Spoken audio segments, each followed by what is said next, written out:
and Nick. Welcome to That Superhero Thing podcast, where we discuss the latest superhero and comic book movies and TV shows. I'm your host, Nick, and joining me, as always, is my co-host, Anthony. Hello. Hello. Different episode again today. If anyone, so for listeners, this isn't our standard episode. We've decided to do a bonus episode this week because we couldn't fit it all in the one episode, basically. So we're not going to do news and all that sort of stuff in this episode. We have released episode 6 of the podcast this week. We released that on Sunday. So if you're after all the latest news and stuff, then go back and listen to that one. This is our bonus episode, and we will purely be talking about Zack Snyder's Justice League. Clearly, it's a 4-hour film, so that's why we decided to separate it out into another podcast rather than giving you a 6-hour weekly podcast this week, because me and Anthony wouldn't have time to do that either. No. So what we've both watched it multiple times. It's taken like 12 hours of our lives to watch the whole thing and make notes and all that sort of stuff. So yeah, it's taken quite a bit of time. So what we'll do is we're going to do similar to how we always do our reviews. We're going to basically break down the film, go through the main points, and review it as we go along. Obviously, with it being a big film, we thought what we'd do is we'd split it out into the parts. So obviously the film has been split pretty nicely into 6 parts with a prologue and an epilogue. So we thought should we just do them all bit by bit, Anthony? Yeah, bit by bit, reviews. I might jump backwards and forwards by accident, and that's absolutely fine. I probably will as well, because it all blended into one. But yeah, it feels weird not doing any news or anything like that, doesn't it? Let's go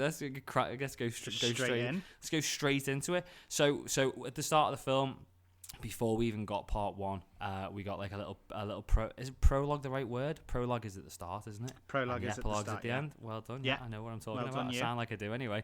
And it basically starts with the end of Batman vs Superman, Dawn of Justice. So we get Superman's death scene, and then he screams out as he gets killed, and it can be heard like everywhere. I really liked that. I thought it was quite clever. It kind of introduced us to everybody, didn't it? Because I think we saw Cyborg, and the mother box was waking up. We saw Lex, we saw Atlantis, I think, and their mother box, and was it Mira? And then I think we saw Themyscira as well, which is obviously where the Amazons live. And obviously that was waking up all the mother boxes, but I thought it was a good way of just start, obviously it's a 4-hour film. We got plenty of time to get introduced to everybody, but it was just sort of like it was like kind of like an intro. It was the intro but that it was something going across the globe. It wasn't just kind of focusing on the one story. It was introducing that we're going to be talking about a lot of different stories in one go. Yeah.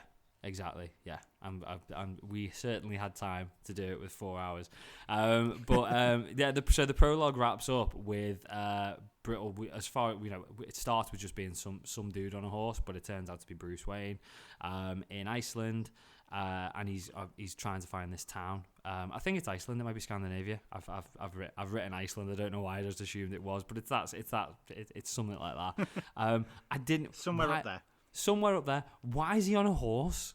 Right, I didn't know. And when I why is he on a horse? When I was watching it, because I'm pretty certain that just before that we had just seen him in a completely different place. Yeah, so we did. Yeah, I wasn't expecting it to be Batman. I thought it was like introducing another person into the story, and I was like, "Who the frickin' hell is that riding this horse?" And then when it was him getting off, I was like, "Oh, is this where we've jumped?" I think that was the one time that I thought we've jumped here, rather than there being a bit of an explanation. Like sort of steady flow, yeah. But I can't. Why? I know it looked very dramatic, him rolling up on a horse and going on this horse over mountains and all that sort of stuff. But once he'd wrapped up, he clearly just got in a helicopter and flew home. So why did he not just get in a helicopter? Other than just to create dramatic effect. It's like he didn't hide, he was Bruce Wayne. He wanted to make an entrance. It was ridiculous. I didn't, on the first time I watched it, I didn't even pick up on it. And then on the because I was like, because you're thinking, aren't you, like, who is this? And then you realise it's Bruce and you just get on with it. And it was only on the second view, and I was like, he's a billionaire. Why is he riding a horse over all these places? Why is he not just getting, obviously not a car, but just get a helicopter or something? It was just, it was No, I'm not going to start slagging off the film because it was a good film. I really enjoyed it. And seeing as he's doing something that was supposed to be quite important, that is a very slow way to get over the mountains. It's extremely slow. But and I was like, is he trying to hide the fact that he's like rich and he's Bruce Wayne? But as soon as he gets there, he starts throwing money at everybody and giving like, I'll give you $25,000 to take me to this man and stuff. And it's like, just get in your helicopter. It's ridiculous. Something I noticed from old Justice League to Snyder's. Yeah. When I watched it on Now TV. And when I watched it, the subtitles didn't come up underneath. However, they did for the older version. They did on the version I watched as well. Oh, so it was just my version. It was just your version. Yeah, the subtitles. I don't know I can't remember what they said, but the subtitles. There were subtitles. I watched it with my mum and she went, maybe they just don't want us to know what they're saying. That's it, yeah. It's just secret. Zack Snyder just wants to keep it all secret. You need to speak to Now TV and get the sort of subtitles out. Have a word. Exactly. So that led us into part one. So part one was called Don't Count It, Batman. Quite a lot goes on in part one. So we start off with Bruce going into this bar and he's trying to recruit Arthur or Aquaman. He's not having any of it. He throws, he offers $5. He says, I think Arthur Curry says, I want $5,000, and that's when Bruce says, I'll just give you $25,000, and it's like, why? If I see him today, yeah, exactly, yeah. But so again, why are we trying to hide who you are? He's not having any of it. He basically says no. He walks off. Bruce follows him, and he jumps into the water. And then there's this weird singing. I mean, it was good, and I don't know if it was good. It was dramatic. Weird. It was really weird.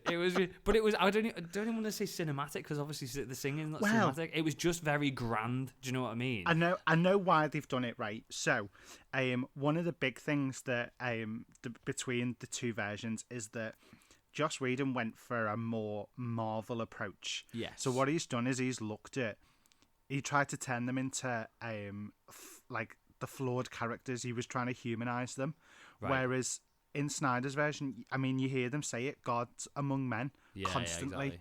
Yeah, exactly. And I think that song was like, they see him as a god of the ocean. He's protector of the fishing community that's there, and I think that song was supposed to kind of represent that they're singing, I don't know, like good fortune or something along those lines. I thought they were just singing like that, like he's a god, and it's just like this is our way of like worshipping the that's what I think it is. It could just be like a prayer that he's gonna come back next time or something. I don't know, but that also and it went on too long.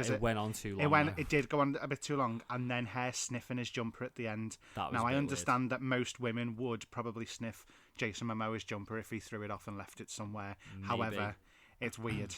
It was weird. It was weird and unnecessary. It was weird. It was the singing went on too long. It was like, it's kind of like one of those situations where it's like, oh, that's nice. That's nice. And then it's like, this is getting a bit awkward now because they're still going. And then she starts sniffing his clothes and it's like, I need to go. It was more that Bruce has just stood there watching it all. like just watching them sing it's to like the one sea. of them situations that you can't look away. It's like, what is going on?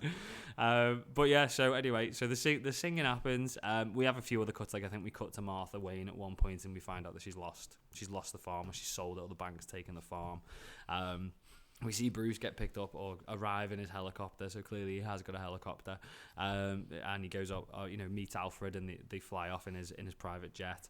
I think that we see Lois for the first time in part one as well. And we see her a couple of times in the same sort of situation. She's just still in mourning for Clark or Superman.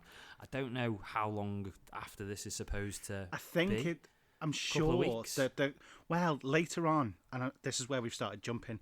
Later on, I'm sure that somebody says that it's been a couple of months, 6 months since she last worked in the Daily Planet or something like that. I think it's Martha that says it to her in the apartment. When she goes to visit, when she goes to visit. And I'm sure she says it's been 6 months, and the way the policeman talks to her, so she's basically been going every single day, dropping him his coffee off. Yeah, and like just to stand at the statue. Just to stand at the statue every day. Yeah. So, but and again, I mean, I think that straight away like establishes like how much mourning she's in. But then, I mean, jumping ahead a little bit, we do constantly revisit that, don't we? It's like every time we see Lois until like probably like part 4, she's just mourning. She's just not doing anything. But I think we see that a lot more with all the characters, though, in general. Yeah. But I'll dip into it more as we go along, because there's certain bits. Okay, so the next bit is we jump to London, and there's basically a hostage situation going on. Loads of kids on a school trip visiting the bank, as you do on a school trip. Let's go and visit a bank. But they go and visit a bank. I did wonder, why they visit a bank, because it works for the story, Anthony. That's why they visit a bank. So they all get taken hostage. There's a bunch of nutters. They're clearly just nutters because obviously Wonder Woman rolls up, give out, I was going to say give her something to do. That sounds really bad. But sort of establish her in the film. I know we'd already had Wonder Woman at the movie at this point, but it's sort of like re-establishing her power set. And they basically, she uses the lasso to speak to one of them, and they obviously confirm that they just want to cause havoc. Really, they've not got any demands. They just want to blow everything up. And then she goes in and just takes them to pieces, annihilates them. Absolutely brilliant. I thought it looked really. I mean, the whole fight scene was brilliant. Wonder Woman's theme music is amazing. I love Wonder Woman's music. Brilliant. That's my favourite part of the whole thing. And every time she joins into a fight and they start playing it again, it just puts a grin on my face. I know. It's like, really, I'm really someone good. who really enjoys the music of a show. Like in general, I've actually been to like a live concert of John Williams and stuff like that with a whole orchestra, because I just find it so amazing. And I just think that whoever's written, I don't know, but whoever's written her music, like it's just fantastic. It's brilliant. Stands out. But I mean, I imagine now. I've not picked up on this, and we're getting deep into this, but every time she does something, like she's got like an action scene like here and like further on in the film, like when she fights Steppenwolf and stuff, it cuts to her music, similar to how in Avengers, like when a certain Avenger sort of steps up and does something, it switches to their music. But I assume that when other heroes were doing stuff in Justice League, they've got their own music that kicks in. But it didn't stand out. Didn't stand out at all. Could have just be, you could. It's only just made me think that. But her music is so good. It stands out, really, really good. It just fits it really well. Like the drums and all that kind of stuff, but I also, it depicts very well because of the Amazonian kind of theme behind it as well.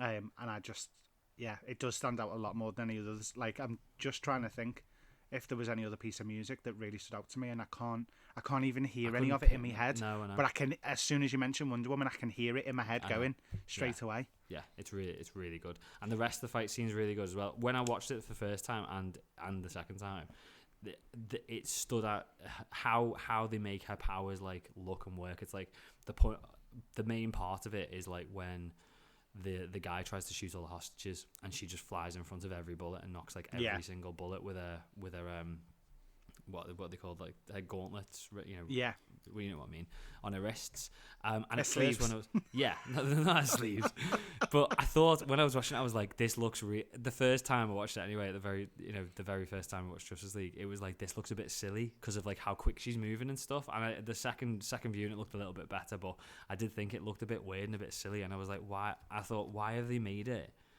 I thought firstly, why does it look weird? And I think because it normally, when you see like any superhero film where someone's going like faster than the average speed, they slow down the rest of the world around them and get them to move at the normal pace. And I thought, well, it's just a different way of doing it. It's something, because obviously every Quicksilver scene we see. I don't know whether they've done it that way because of the focus on Flash. That's what I thought as well. They've done it because every time we see Flash, he's done that way. Because it's supposed to make it different. Yeah. It's to separate it. But once I sort of thought of that, I was like, okay, I get it a little bit more now why they've done it. But at first, I did think it looks a bit not stupid or rubbish or anything like that. It just looked a bit like it like took me aback. I was like, oh, that's a different way of doing like super speed, just because the way she moved just didn't look natural, and clearly it's not natural. But it was a bit again, weird. again, so one of the general differences between the old and the new version is that obviously the previous one was a PG-13 in America, whereas this one is actually an R. Yeah. So it's R-rated for this one. So a big difference is in a lot of the action scenes. So, for example, in this scene in the bank, there is a lot more violence in the fight than there was before. So, yeah, and swearing. But in this particular fight, for example, the guy's hitting the walls head first and there's still being blood splatters and things like that. Yeah. That wasn't in the old version. Right, okay. Joss Whedon had taken a lot of that out. To kind of, again, PG-13 it up. Yeah. Whereas they've kept it all in and made it that little bit more aggravated, but at the same time, where I touched on kind of them trying to add a bit of heart into this before, they added a whole little extra bit of that little girl saying, "Can I be like you someday?" And then Diana says, "You can be anything you want to be." Bit cheesy, but I think it's the whole... again, I think it's a political move a little bit as well. But what we need to stopping you there, not stopping the podcast, aren't we? We keep carrying recording. Yeah. But what I was looking at it like that as well, and this is like, you know, the bits that, because I've seen the first Justice League, but it's been a couple of years since I watched the 2017 one. So for anyone, for listeners, Anthony only watched it last week, so he's going to be the one who sort of sits there and goes, "This is the difference. This is the difference." But it's like when you sit there and saying like the bits that they added in, they didn't add these things in. Joss took them away. Yeah, sorry. No, that's what it makes. It's like when you're sitting there and think, and it's like.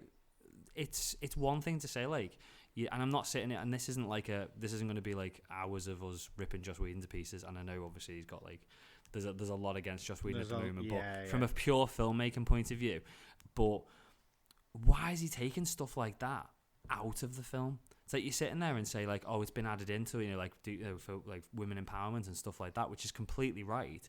Joss Whedon's taken the decision to remove that from the film, and there's loads that I've seen that, you know, even bits I picked up on it, it's like, why is he taking that? And some things, you know, like he obviously did add, but some stuff like this he's taken away, and it's like, why would you take that out of the film? It's literally been said 10 that seconds. If he didn't remove a scene completely, he changed most of it, cut bits out and reshot. I mean, I like not on a personal level, we're not getting into that, like, but I liked it. All Joss Whedon's stuff historically was like brilliant. Like Buffy the Vampire Slayer was amazing. You know, probably loved it. It's old, you know, it's old hat now, like, and probably wouldn't be seen as like completely politically correct. But it was great at the time. Now, isn't it? Yeah. The first Avengers movie was brilliant. Of Age of Ultron, I quite like Age of Ultron. I know it's got its problems, and a lot of people don't like it, but it wasn't it was, I'd say at worst, it was mediocre.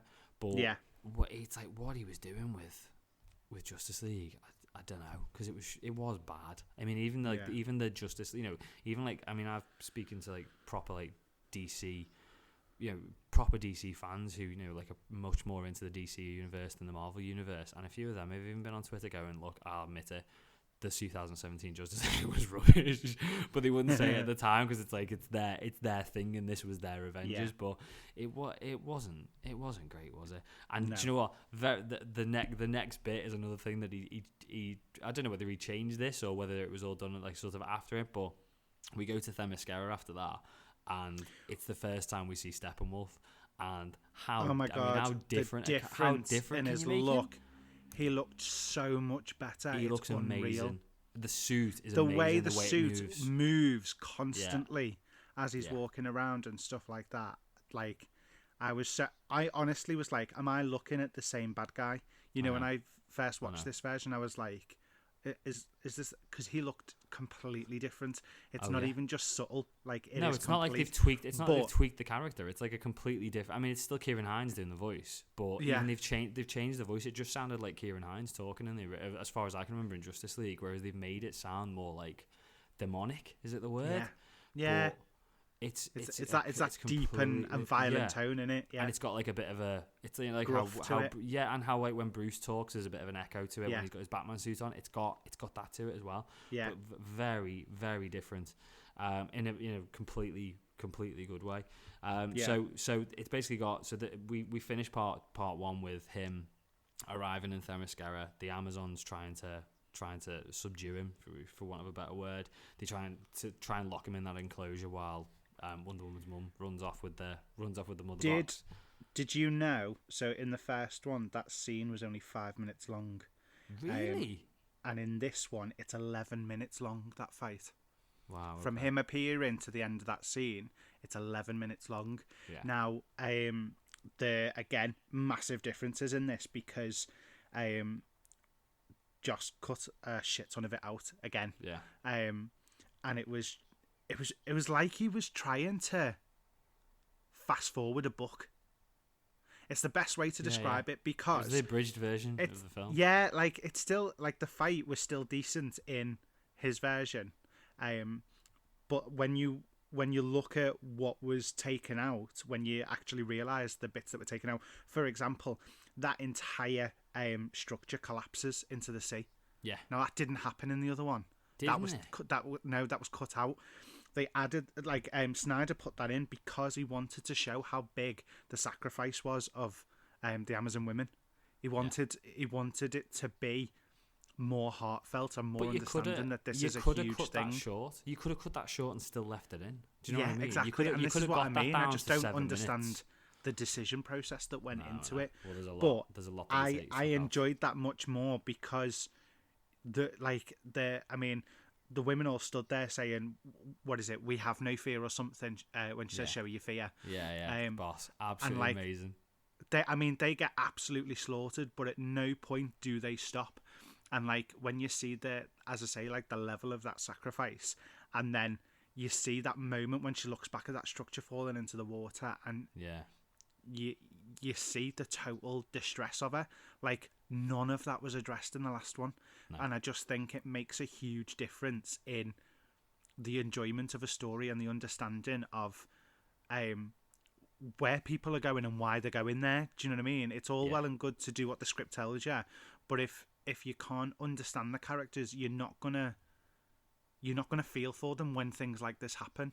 So I just, again, it was an added 6 minutes into that fight, but it made all of the difference. To be fair, it does all these little minutes here and minutes there. They all do add up at the end of the day, and Joss did have to get it down from being a 4-hour film. But the amount of stuff, the amount of crap that he added, when he could have just kept most some of the bits. Most of the stuff that he added was talking scenes with Ben Affleck. Like that's a lot of his scenes that he added in. Yeah. Okay.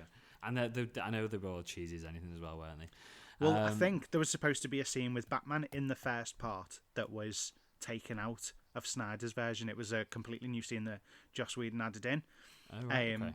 And it's the scene when Batman was finding a burglar, just a small scale burglar, and basically dangling him so that a parademon turns up. I remember that, yeah.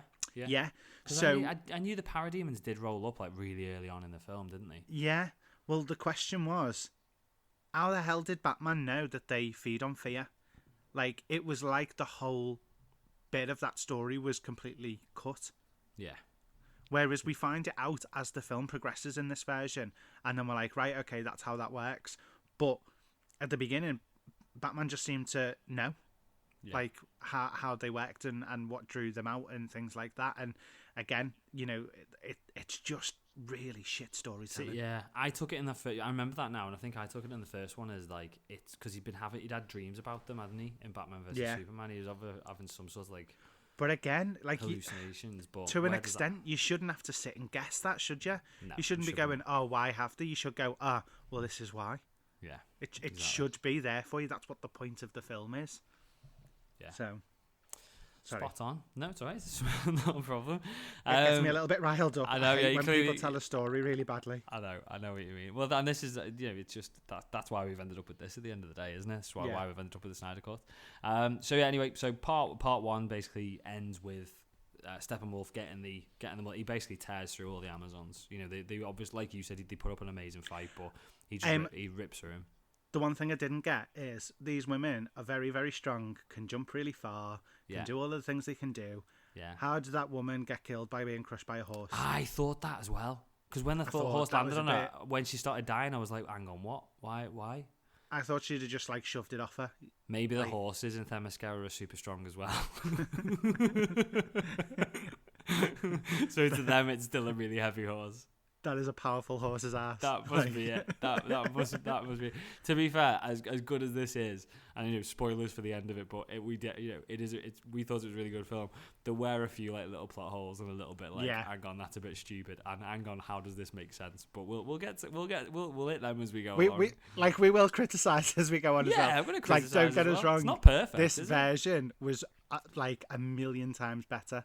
I've still had mixed reviews. I've still had friends coming back to me going, I still didn't think much of it.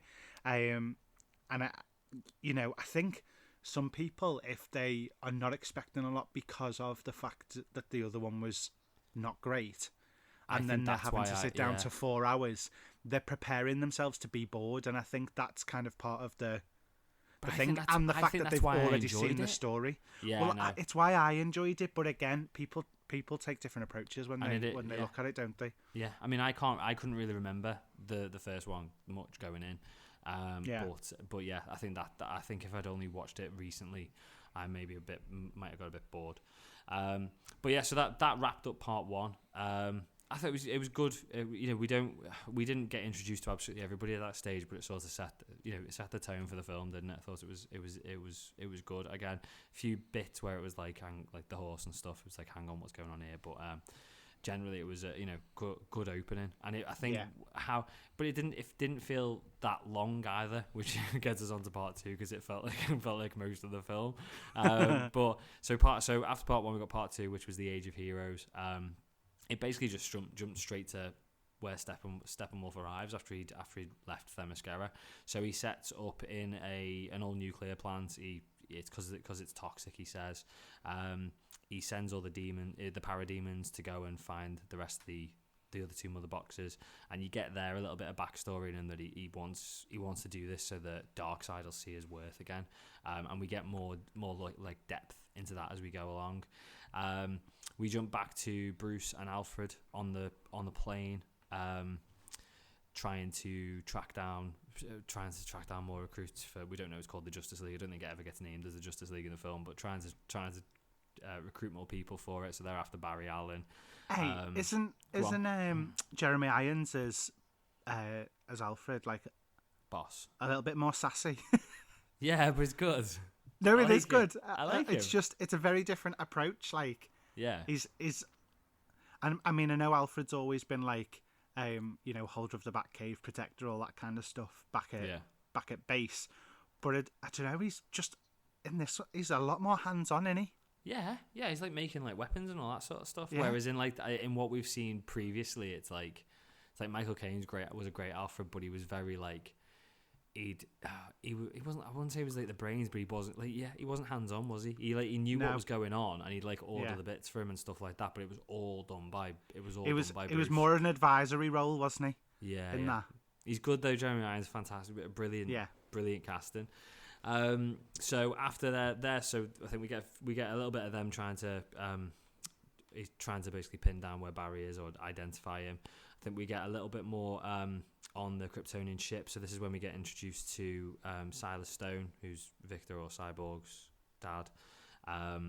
We see a bit with the janitor. So he leaves for the night.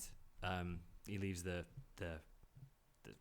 what is it? It's a lab, isn't it? Or now, I suppose. Yeah. So he leaves the lab. The janitor's cleaning up, and he goes into his lab and gets attacked by the parademon at that stage.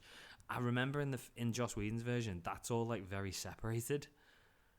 If I'm right, so I think you see him leave the lab, and then it cuts to something else in Joss's version, and then like 20 minutes later in the film, it's back to that janitor, and he's still cleaning that one spot of floor, and then he gets taken by the parademon. So it was a bit more succinct in this one, which is good. We go back to Themyscira, and we see them firing the arrow. To light the fire, to warn the lands of men, as they say, and I think one of them says that they won't know what it is, but Diana's mum says that obviously she'll know what it is. I think there's another bit in there where we go back to the Kryptonian ship, and that's when we get a lot more about Silas and Victor and Cyborg. I think the police show a sketch of a parademon, but obviously it clearly looks like Batman. And we get a little bit more on that later, don't we? About like, is it that people thinking it might be Batman? And then Silas basically says that this mother box has never been there because the police have found a case where it would have been kept.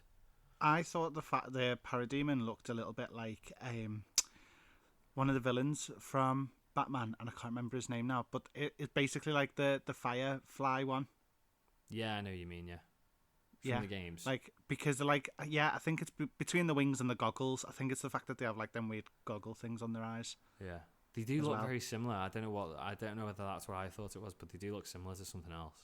I think because in the old version, because we had that scene with Batman, and it was the first one I saw, I thought that was like introducing him, like fighting like a villain that's just being mentioned because it's the end of one story. Yeah. Do you know what I mean? Like we're coming into him and the stories are overlapping or something like that, and it's just the end of like a little thing.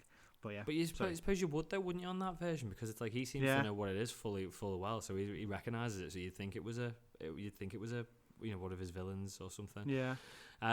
So we get introduced to Cyborg. I know we've already seen Cyborg, but we get a little bit more about Cyborg, and he's horrible to his dad. I don't get it. He's a moody bugger. I don't get why he's being so horrible. Because obviously I know he doesn't get on with his dad, as we get sort of like, it gets established later on. But at the end of the day, his dad's brought he's brought him back from the brink of death, and I know he's a robot now, but I don't know. I think that was it's an isolation thing, isn't it? Like, no, I know, but I think that's probably like one of the little critiques I'd have of it. It's like it was too far. I know they wanted to create a bit of tension between him and the dad, but I thought it was a bit too much. It was just a bit too heavy. Like it was put across as he really, really hates this man for doing this, and he doesn't understand that. It's like he would have, the way he's saying it, like, and the way he acts, it's like he would much rather be dead completely than be alive and he calls himself a monster and stuff like that. I think it's too dramatic. That's what I took from it. Like, that he'd rather be dead. Yeah. Well, no, I get it, but I don't get it. But I get it, but I don't get it. I understand where it's going, but I just think it's too. I mean, Zack Snyder stuff's dark, but I just thought it was a bit too heavy. I know it's a heavy film, but I just thought it was a bit OTT. We get a bit more of day out. I've got seen something else I've got written down here, but I'll get to it in a minute. We get a bit more with we get to see Diana. She sees on the TV that when she's working in the museum, she sees the fire, and she goes to, is it Rome or Greece? Somewhere like that. I think it's Greece. Yeah. So it looks very Greek, the temple that it's landed in. Yeah, it does, doesn't it? So she goes there and she basically breaks into some sort of like underground bunker type thing, and she sees all these pictures and like ancient drawings of the last time Darkseid tried to come to Earth. And then we go back to Iceland or wherever the village that Aquaman Scandinavia. This whole thing is very, very Zack Snyder. The whole scene in there with that village, I thought was really it's like the cinematography. So Aquaman's saving this fisherman, isn't he? He was about to die because he's gone out fishing in a storm. Yeah, and he comes back, and just the music, like when he's saving the guy, and he comes back in and he dumps him down and says he's paying for me drink. And then as he walks off in super slow motion, as he's leaving to go back into the ocean. Oh, when he disappears behind the wave of water. But it's like the music to it. The music's talking about like being a king, and I just thought it's really like very, very like Zack's. It reminded me of Watchmen. It just, when I was watching it, I just instantly was like, this so reminds me of Watchmen. But then I didn't get, why does he take his top off?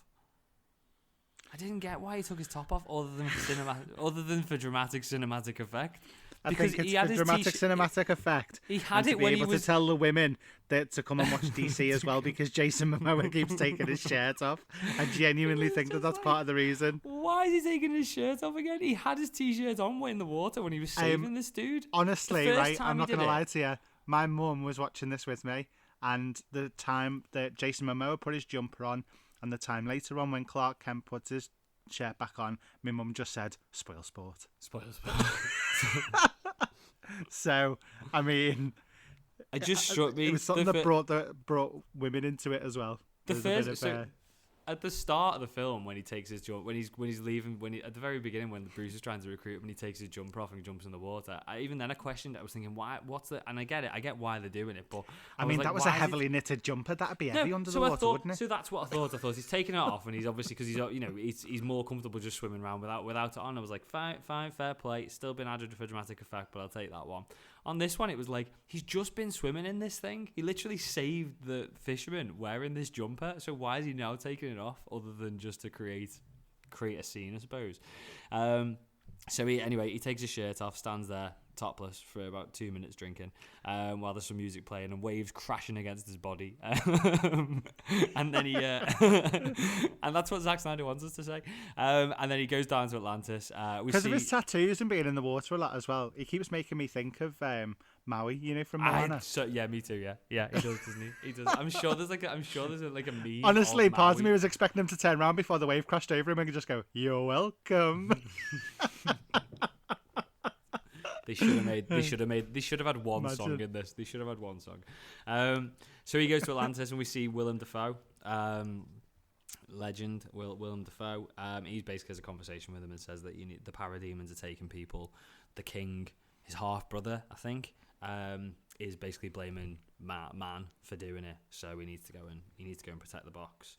And then we go back to Steppenwolf, and he's talking. He's basically put the first mother box into this big piece of.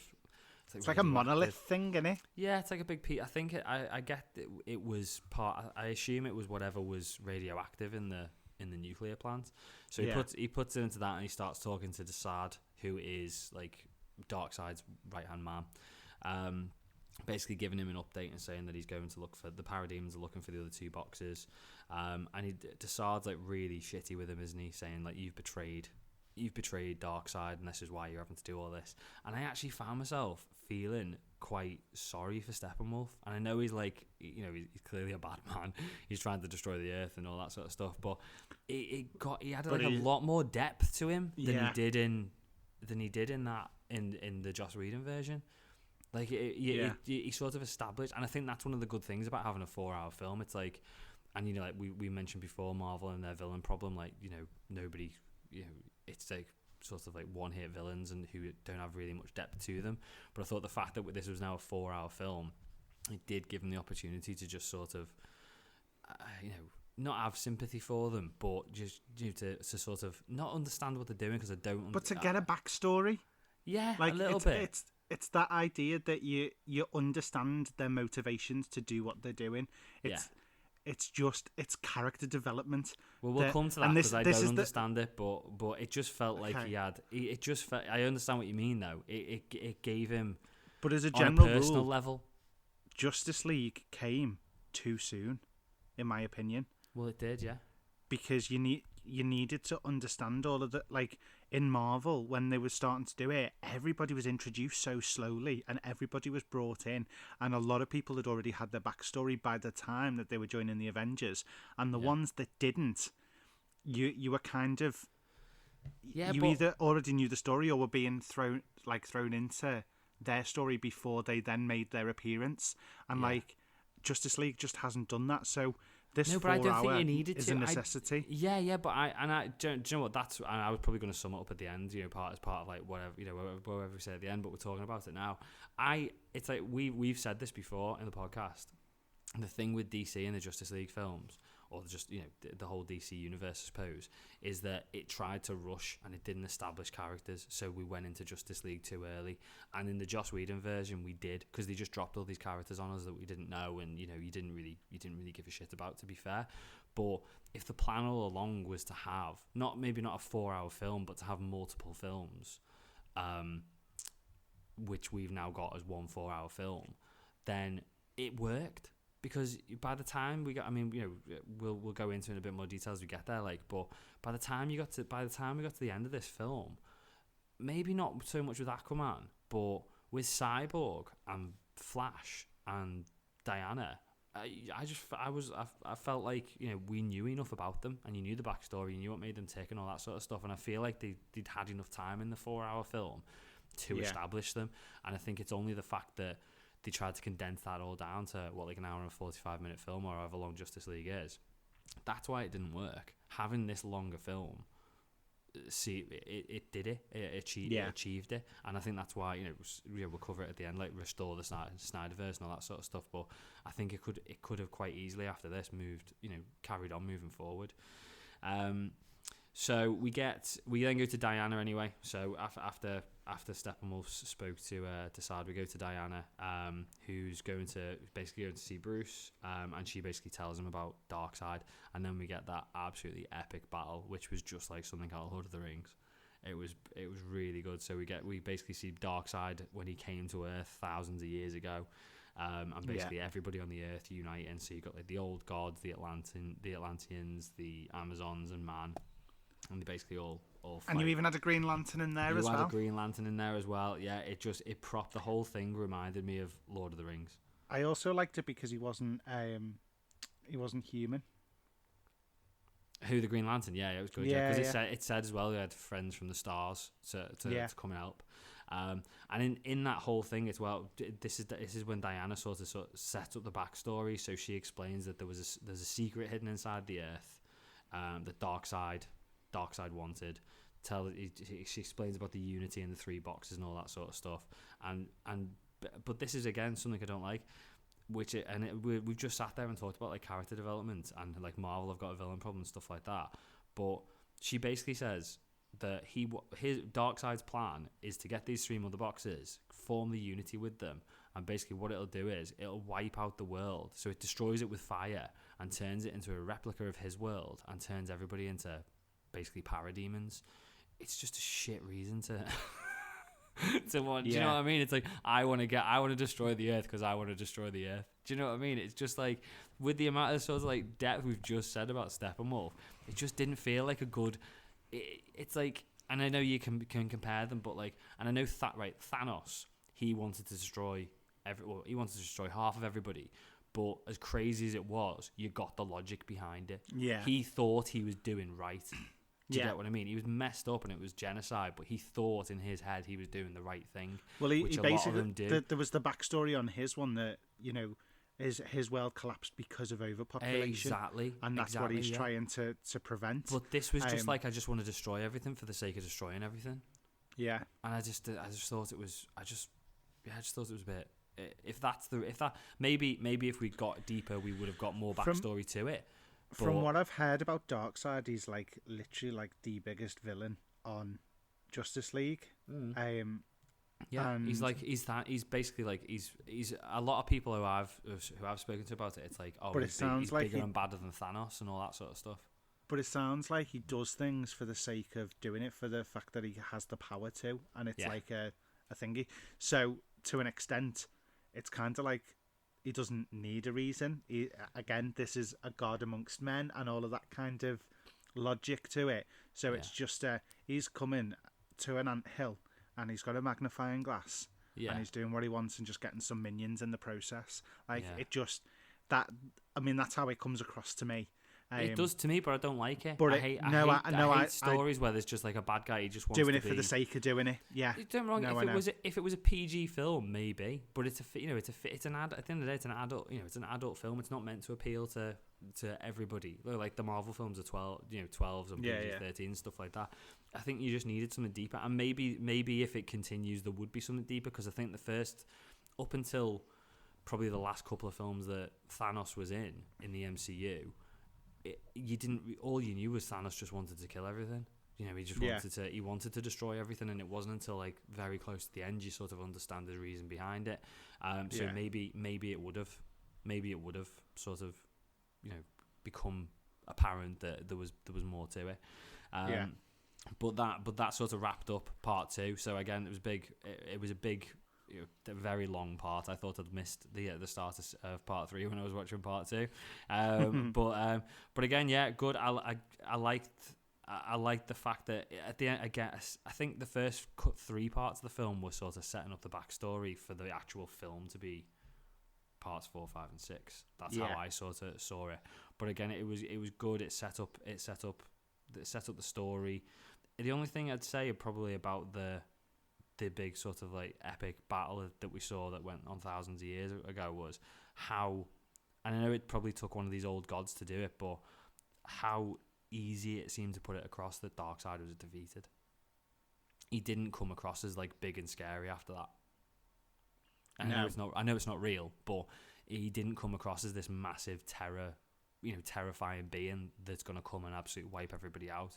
And I know, I suppose when he got hit with that axe, it could have been hours or days into battle, but the way it portrayed it was that he got taken out pretty easily, and that's probably the only thing. And I know it's a 4-hour film and there's a lot to cram into it, but it just didn't come across as being as big and bad as he's then perceived to be.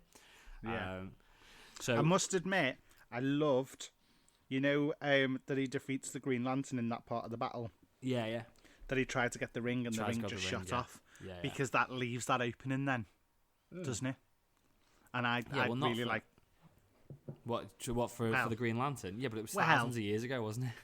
No, I know, but who's to say that they can't do a story from thousands of years ago? Yeah. You never know, do you? Yeah. It could be a film that has nothing to do with Earth. Like, you just never know. But what I like about it is that something like that ring disappearing, that shooting off and stuff, it's a very slight moment in that film, but it could do, it just leaves the whole thing open, and you can do what you want with it next. I just quite like that. Yeah, that was good. Okay, part 3 was Beloved Mother, Beloved Son. We open on this with Barry. He's brilliant. He's the comic relief of the movie, clearly. He's the Spider-Man of DC, isn't he? He is. Let's be honest. We need to stop comparing this to the MCU. I'm doing it as well, but yeah, he is. DC fans won't like that. But he is. He's like the young comic relief. So we see him trying to get a job. He walks past. I think Iris walks out of the shop as he goes in.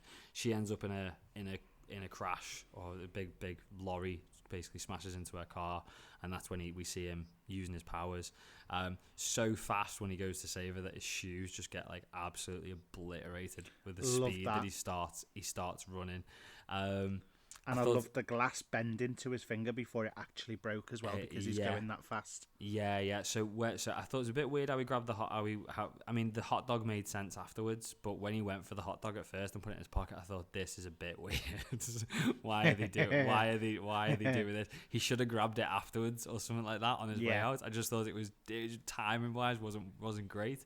But then something else I noticed, because I think I'd read up on this, when he's saving Iris and he's bringing her back to the ground, he doesn't grab her and bring her down. He sort of taps her very, very slightly and maneuvers her with his fingers, and it's because, I think Zack Snyder said, it's because if he just tries to grab her, he'll just go right through her, and you can see that all he does is he just touches the glass in the window, and the whole thing just shatters, and it just makes you think, what would happen if he just grabbed her? Look at the thing, when he does a normal hit on somebody at that speed, they fly across the room. Exactly. So if you think about it, when he taps them, pulling her quickly, it could absolutely destroy her. So it's that whole idea that it's got to be really gentle with them, because at that speed they become so fragile. Yeah. And that's it, isn't it? It's like a bullet. It's like a bullet. But again, if you throw a bullet at somebody, it doesn't do any harm. Whereas you fire it at however many miles per hour a bullet goes out of a gun, and it goes straight through. Yeah, exactly. Yeah. So it's the same premise. It wasn't that long a scene. Why on earth did Joss Whedon get rid of that scene? It was one of the best scenes in the film, in my opinion. And what was he thinking? It was brilliant, and it to a degree, because obviously the girl who plays Iris, Casey Clemens, she's going to be Iris in the Flash movie. So, and I think we all knew that was happening anyway. So, and it's backstory for another supporting character that's going to be in there. Why was it removed? It's just absolutely bonkers to me. We get a few shots after that of Steppenwolf interrogating the Atlanteans, trying to find the mother box, and then we go to Bruce and Diana, basically deciding who's gonna recruit who. So I think that's when sort of Bruce decides he's going to go and get Barry, and Diana says she'll go after Cyborg. And then again, so we get more backstory. So I think that was kind of not backstory on Barry, but a bit of a this is how he works and this is his powers and stuff. We get a lot of backstory on Cyborg, which is great because, correct me if I'm wrong, there's like no backstory on him in the Joss Whedon version. No, it's just he just rolls up as a cyborg, basically. Yeah, pretty much. I mean, yeah, the whole storyline for Cyborg is massively filled out in this, so that again you understand the motivation behind it, you understand why he is the way he is, and whether it's, you know, a little bit too dark or what, that again, like that characterization, the motivation, everything is there and is more understandable, and you're not sitting there questioning why they're doing what they're doing and why things are jumping, because he makes sense. I mean, there's in the first version, he actually very quickly says to Flash when they're together, that him being a cyborg is the result of an explosion. That's the whole explanation that Barry gets. Yeah. That's literally it. That's all he gets told. There's no proper explanation to it. So, but again, it wasn't that long. It wasn't that long. And I mean, I wrote down here, it's like within literally probably within less than 2 minutes. There's a very brief bit, and it's got like a little flash of him playing football, which obviously just straight away tells you, and he's clearly like wins the match, and it shows you that he's like, you know, he excels at physical activities. And then it's got his mum in the office, and the principal basically says he's a genius, but he's hacked into something and basically changed somebody's grades. And then she just says that this girl's family's been going through a nightmare recently. He's a good boy, and that's why he's done it. That was like a minute. It was a minute of film, and it just very, very quickly just told you who Victor Stone was very, very quickly, and it wasn't in it. In this version, you see it again, because I can't remember where it is in the film, so we might have already passed it. It might be in part 3. Talking about the woman with the cash machine, the ATM machine, yeah. And it's not there yet. Not it hasn't happened yet, but go for it again. It establishes. It establishes that he's very much looking out for the little people. Yeah, and that's he's a nice guy. Yeah, and that's what you want in a hero. That's like the epitome. I think the difference with him is he's not a god. No, he's a machine, and it's a living machine, and I get that to an extent. However, whereas everybody else was born into this, apart from Bruce, who throws money at everything, he's the odd one out in that sense, because he didn't have any powers. He wasn't special. He hasn't lived with this his whole life. This is something new to him, and he's seen the shit side of it all. Basically, he's seen people struggling and all of that kind of stuff, and I think that's what was needed in something like this. Yeah, if that makes sense. Yeah, it was good, and I don't get why it was. Again, I don't know. I can't imagine why, but you can understand him. Ray Fisher, who plays Cyborg, he's had a lot of bad things to say about Joss Whedon. Like, he'd probably been shafted, and I'll be honest, I will admit, I thought he's probably going possibly to a degree too far, because he didn't get a very big part in the film. But it's only when you realise how much of a part he did have in the film, you're just like, this guy has been screwed over. And for reasons why we won't get into it, because it's not that sort of podcast, but the guy's been completely shafted of probably what, I mean, he's a massive pivotal character in this film. Like he you know, sort of saves the day at the end, doesn't he? Do you know what I mean? And it's like he just got completely ripped from it. But we then go on after that. It's like his dad leaves a recording for him, doesn't he, in his apartment? And you know, we see his power set, and that's when you see him giving the woman the money. We see that's and you see him flying and gives the woman the money. And I thought it was quite good that on that bit, as I've written it down as well. It's like when the woman gets the money out the cash machine, and Cyborg sat there and smiling, it's sort of it's showing how good of a human he is. Basically, he's such a good person that he's gone and done that. And then he turns around and walks away, and some couple walk past and just look at him, and he covers his hood because he looks like a monster. And it's very, very back. It's Frankenstein-y, innit? It is, and it's like how much of a nice bloke he is, but the people still see him as a monster, and you kind of get why he's pissed off, I suppose, at that point, don't you?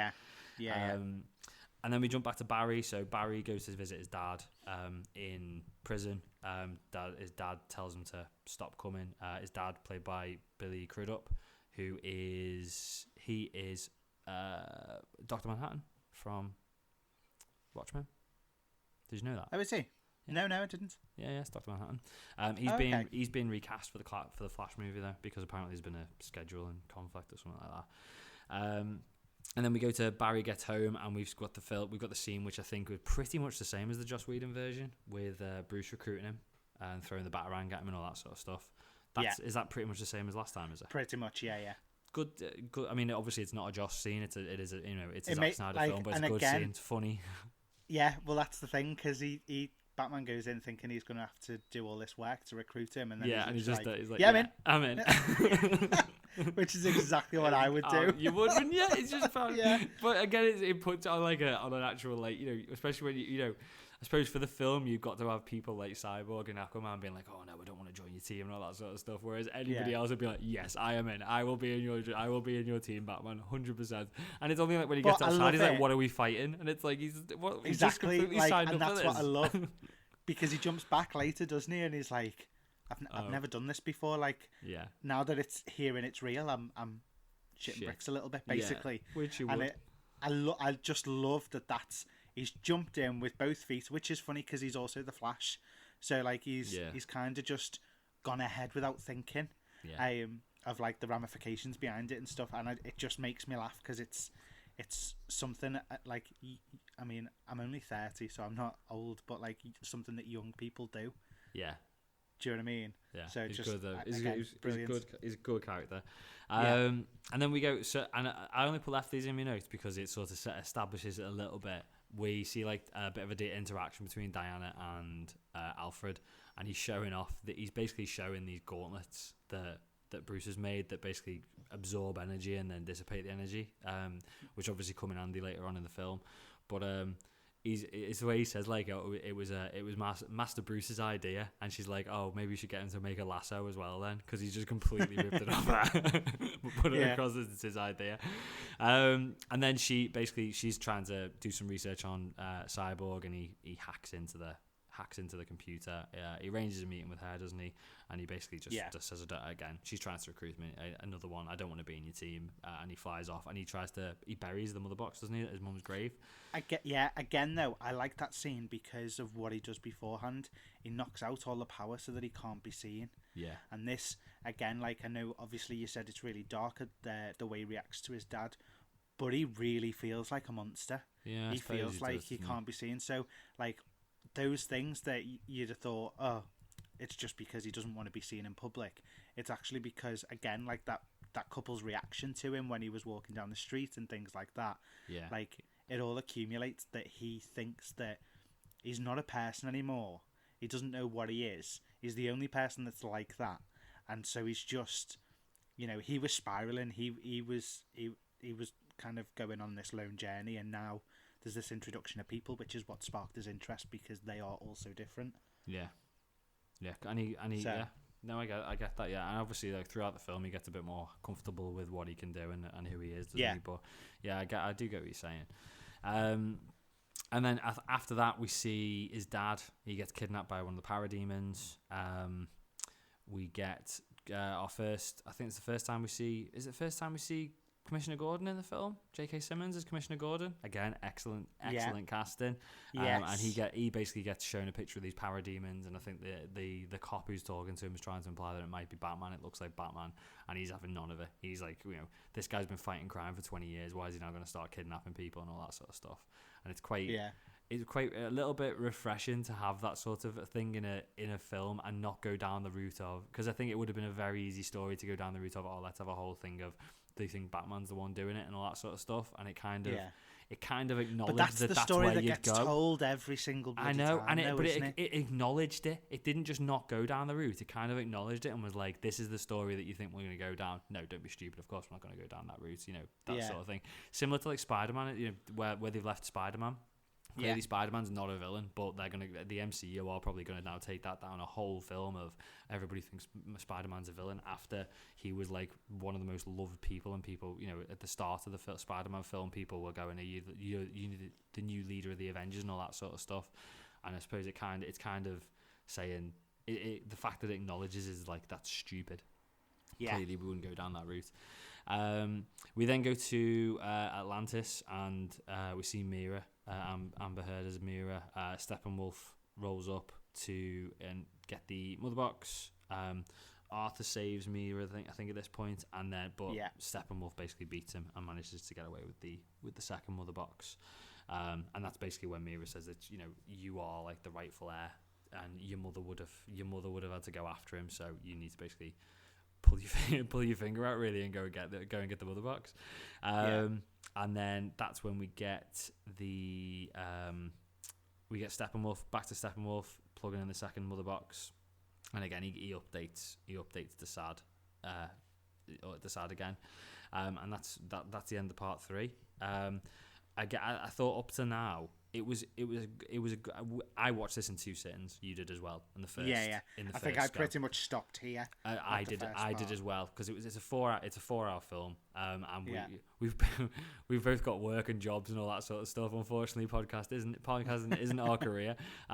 So I think we both sort of left it there, and we had a bit of a conversation at this point, and I mean, in my opinion, and I get it now, having watched the rest of the film, but up until this point I was thinking it's a bit slow, and as enjoyable as it is, it was a bit hard work because nothing really happened. But now I appreciate it because it was setting up the story, and I think it's probably a good thing that it wasn't split into 2. I mean, I don't know whether the plan was to originally release it as a 4-hour film, but I would imagine that they were probably going to split it in 2. And it's probably a good thing they didn't, because I think if you'd come away from the cinema having watched that as the first film, you'd have been like, I can't be bothered with number 2. Which I think is how a lot of people felt after Batman vs Superman. But having watched the whole film, it did make sense, but it was a bit slow watching it. But you appreciate it more afterwards. There was the talk of it being split into 6 episodes, wasn't there? Yeah. When it first came to HBO Max. Yeah. And you'd get 3 weeks into it and go, can't be bothered. Nothing's going on. This is taking too long to get anywhere. Yeah. No, I agree. So we then go into part 4, which is Change Machine, and this is when the story starts moving now, basically. Yeah. So we get Commissioner Gordon. He basically calls Batman with the bat signal. The whole team, now including Cyborg, are all there. He rolls up basically because he knows his dad's been kidnapped by the parademons. They've basically, between them all, sort of figured out where Steppenwolf is, and they go. They basically head there. I think it's Stryker Island he's on. So they head there. They arrive, and Steppenwolf's interrogating the hostages and the prisoners, and he gets to the point where he starts interrogating Silas, and that basically, as much as Cyborg has basically been like, I hate me dad, as soon as he sees his dad in danger, he just goes, doesn't he? And he basically starts. Yeah, it's his good nature in it. That's exactly, yeah. Starts the battle. And I think the way it started, if I remember rightly, it's basically Wonder Woman versus Steppenwolf, and the rest of them are trying to get all the hostages out. And we get the Wonder Woman music again, and she holds her own against Steppenwolf, doesn't she? She does. He says before she fights, and this is something that stuck out to me as well. He said, "You're not like the others. Yeah. You stand out." And it was something along those lines. You're different, you know. You're different from the other Amazons. Yeah. And again, I like that straight away because it's re-identifying her level of power in comparison to the others. Exactly. So I really like that little acknowledgement before the fight began. Yeah, and it was good. I said the fact that she managed to sort of hold, because I thought that. I mean, from memory, I thought it was like no one could get anywhere near this guy, and it was only Superman that could beat him. But she gives him a good fight. 100%. I think they're quite level. I would say that, yeah. And then, you know, again, Superman's kind of the person that would tip that for them. But she's a good match, which is why obviously everybody else were. Bearing in mind we don't have Aquaman at this point. No, we didn't, did we? Yeah. No. So you had. Where was he? Yeah, but he's not there yet. Cyborg and Batman fighting the parademons, and you had Flash having a little panic attack in the corner because he's gotten into something a lot bigger than he was expecting. But then he becomes kind of a really big helping hand to Wonder Woman in that moment that she's falling to try and grab her sword. Because he obviously kind of speeds up to push the sword back in towards her direction. Have they got rid of something here? Because in the Joss Whedon version, which is based on the other things that he's removed, would be very Joss Whedon to add. Isn't there a scene when he does that and he sends the? Is it? I don't know if it's a result of it, but isn't there a scene in the Joss Whedon version where they both fall on the floor and Diana falls on him or he falls on her, and there's like an awkward moment where one of them's lying on top of the other? Yes. There is, isn't there? Yeah, Flash falls on top of her, and it's like because I'm sure like he has a really awkward moment as he's on top of this woman. Yeah, Joss Whedon written all over that, didn't it? It's like that jovial, hilarious thing, and at this kind of point in the film, it's not needed. No, it just changed the tone of the film. It just completely rotates because in that fall, there's the bigger attribute to him twisting his ankle. Meaning that he can't run with speed for a little bit while he's healing, because I think it's Batman that grabs him, or maybe it is Wonder Woman that grabs him. In this one? Yeah, and kind of they hobble down the sewers just before Aquaman turns up. Yeah, Batman. Yeah, Batman grabs him, I think. But we also get Batman gets Alfred to send in the Nightcrawler as well, so he has a go at Steppenwolf as well, with the big, like, it's like a tank in it, it's like a spider tank kind of thing. But Steppenwolf takes that to pieces, and then Cyborg takes it over, and I thought that was really good as well. Is the way I think that was in the original, wasn't it? It was like, "Don't worry, Alfred." It's thanks, Alfred. I've got it from here, sort of thing. That was good. I enjoyed that. I thought that was good. So Steppenwolf basically gets away at that point. He blows up the tunnel. All the water comes in, and then that's when Aquaman rolls up and holds back the water so that they can escape. And then Steppenwolf goes back to the nuclear plant, and has he got another mother box at this point? No, he hasn't got another mother box at this point. He's still got the two, hasn't he? And when he goes back, right, this is my big. I enjoyed this film, listeners, but this is my, and I've seen a lot of people talking about this. This is the big thing I don't get.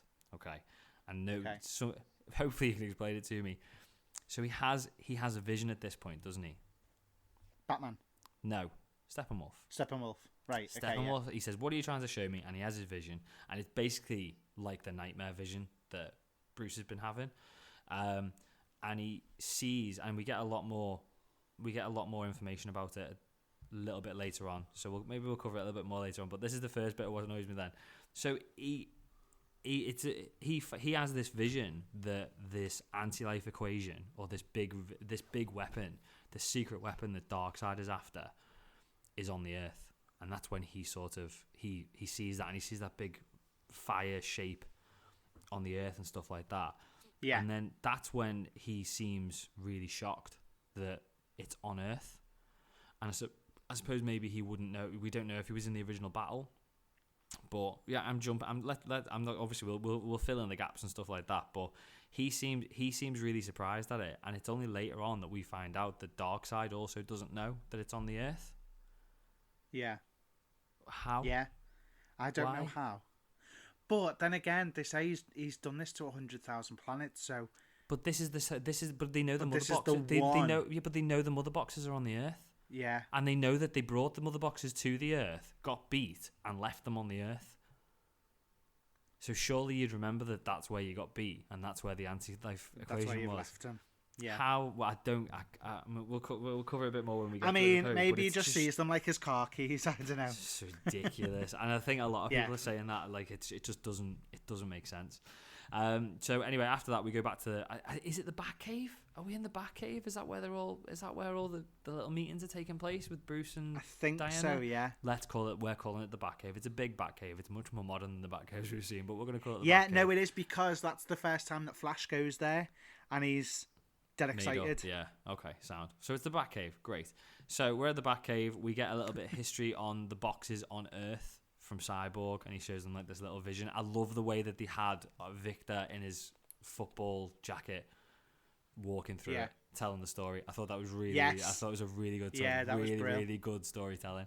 And that's basically when especially because it's about the war and Hitler, and he's just walking through.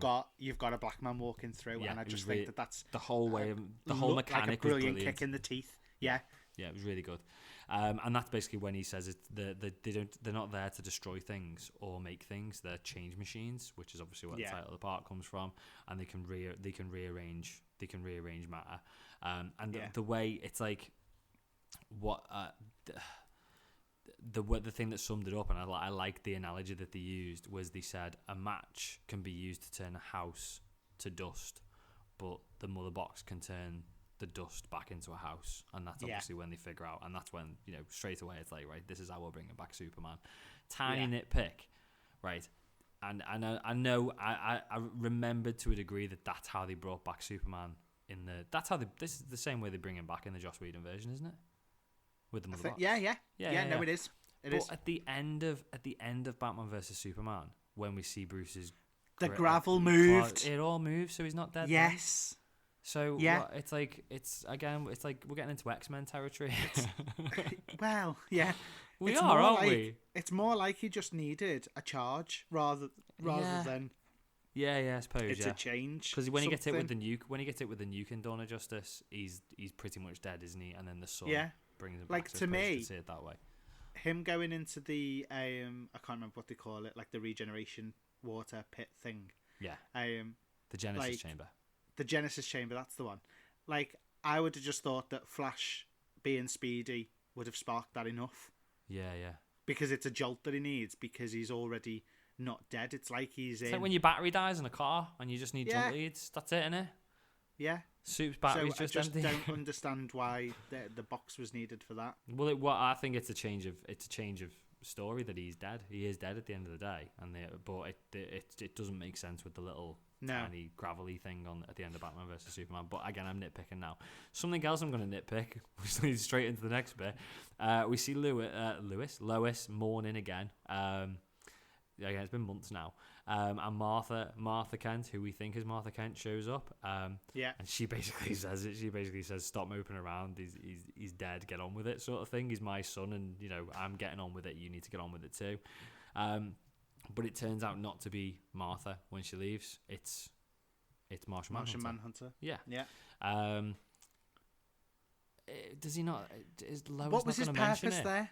It was to get her off her arse. It was basically to say the world needs you, and you need to stop moping around, and you just need to. Because everyone said that she's the. It's all about Lois. Okay, I'm with you now. You all need to crack. You all need. But whether he knew that or not, or whether he just knew Lois Lane and he was just like, look, you're ruining your life. You need to crack on. You're going to be a powerful. No, I think he knows it, because.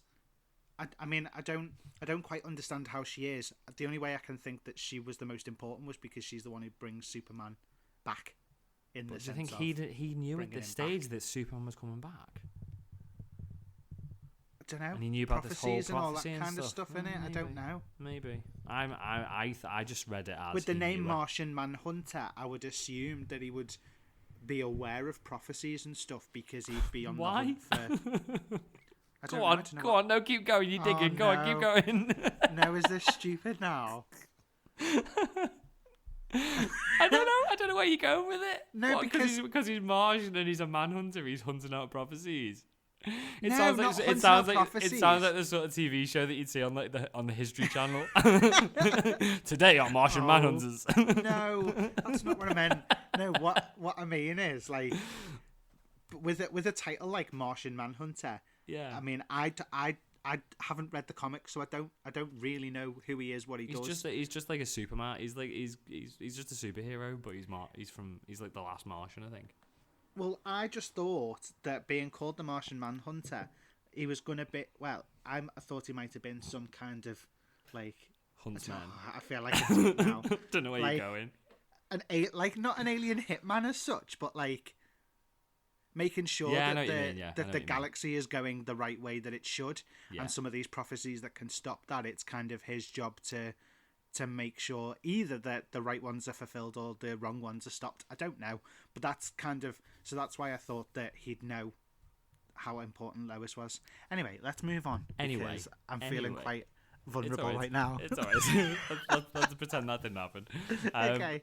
So at the end of part 4, we go back to the Justice League, and we get basically it's when they realise that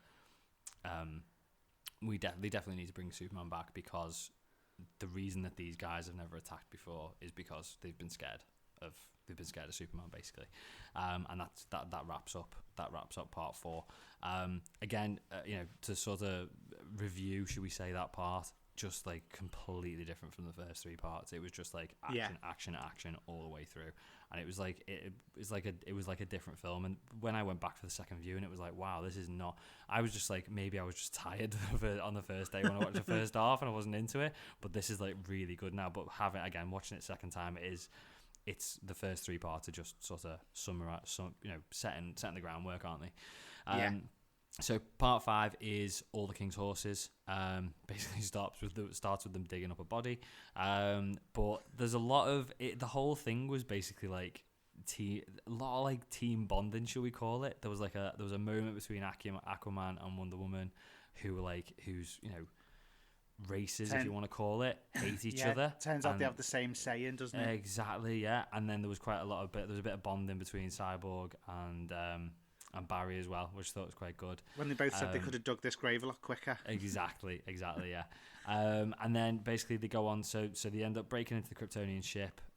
Cyborg gets everyone out with a false alarm, and his dad ends up helping him, by making it sound like it is real. They put Superman in the Genesis Chamber, which is obviously where Doomsday was created in Batman vs Superman. And I think Flash needs to wake up the box, because it needs a charge to wake up the last box. And there was go on. A huge difference again in this now. Was there? Go on. Yeah. So Whedon reshot the whole scene. Okay.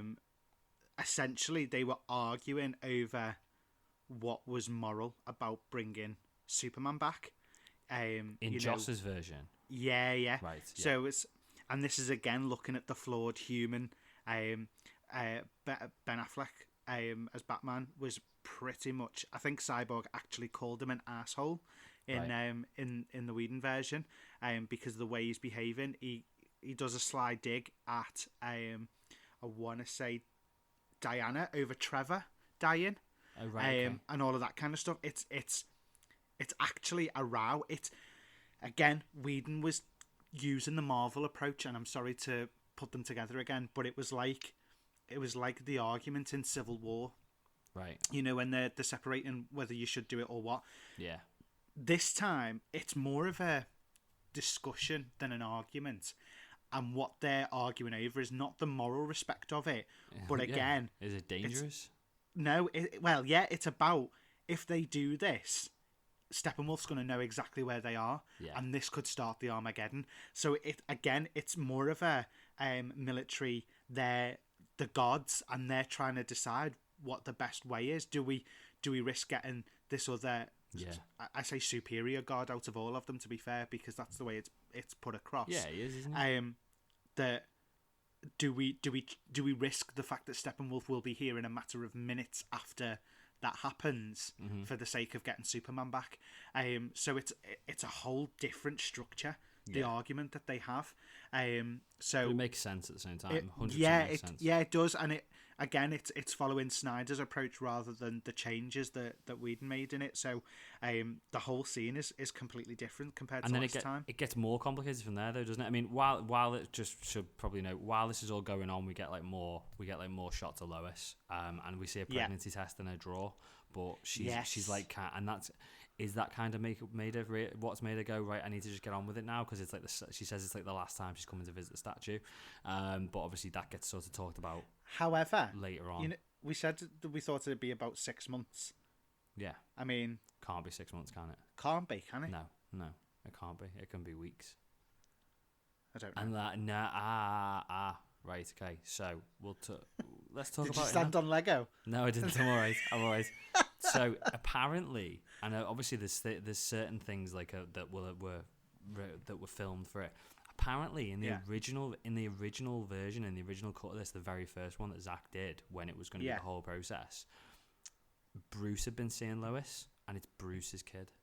Yes. So and this was kind of some of the conversation that I'd seen in a lot of because it's all about what's going to happen essentially in the other two films. Following film, yeah. Well, we'll get into sequels at the end. But I suppose it would still only have to be a matter of weeks, unless Superman really doesn't understand human biology, and it's like you convince him it's a whole different period, and it takes much longer. Do you know what I mean?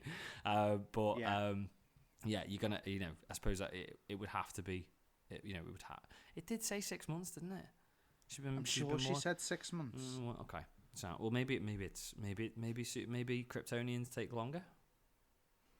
Maybe Kryptonians take longer than 9 months to be born. You don't know. Could be. I don't know. Could be. Never know.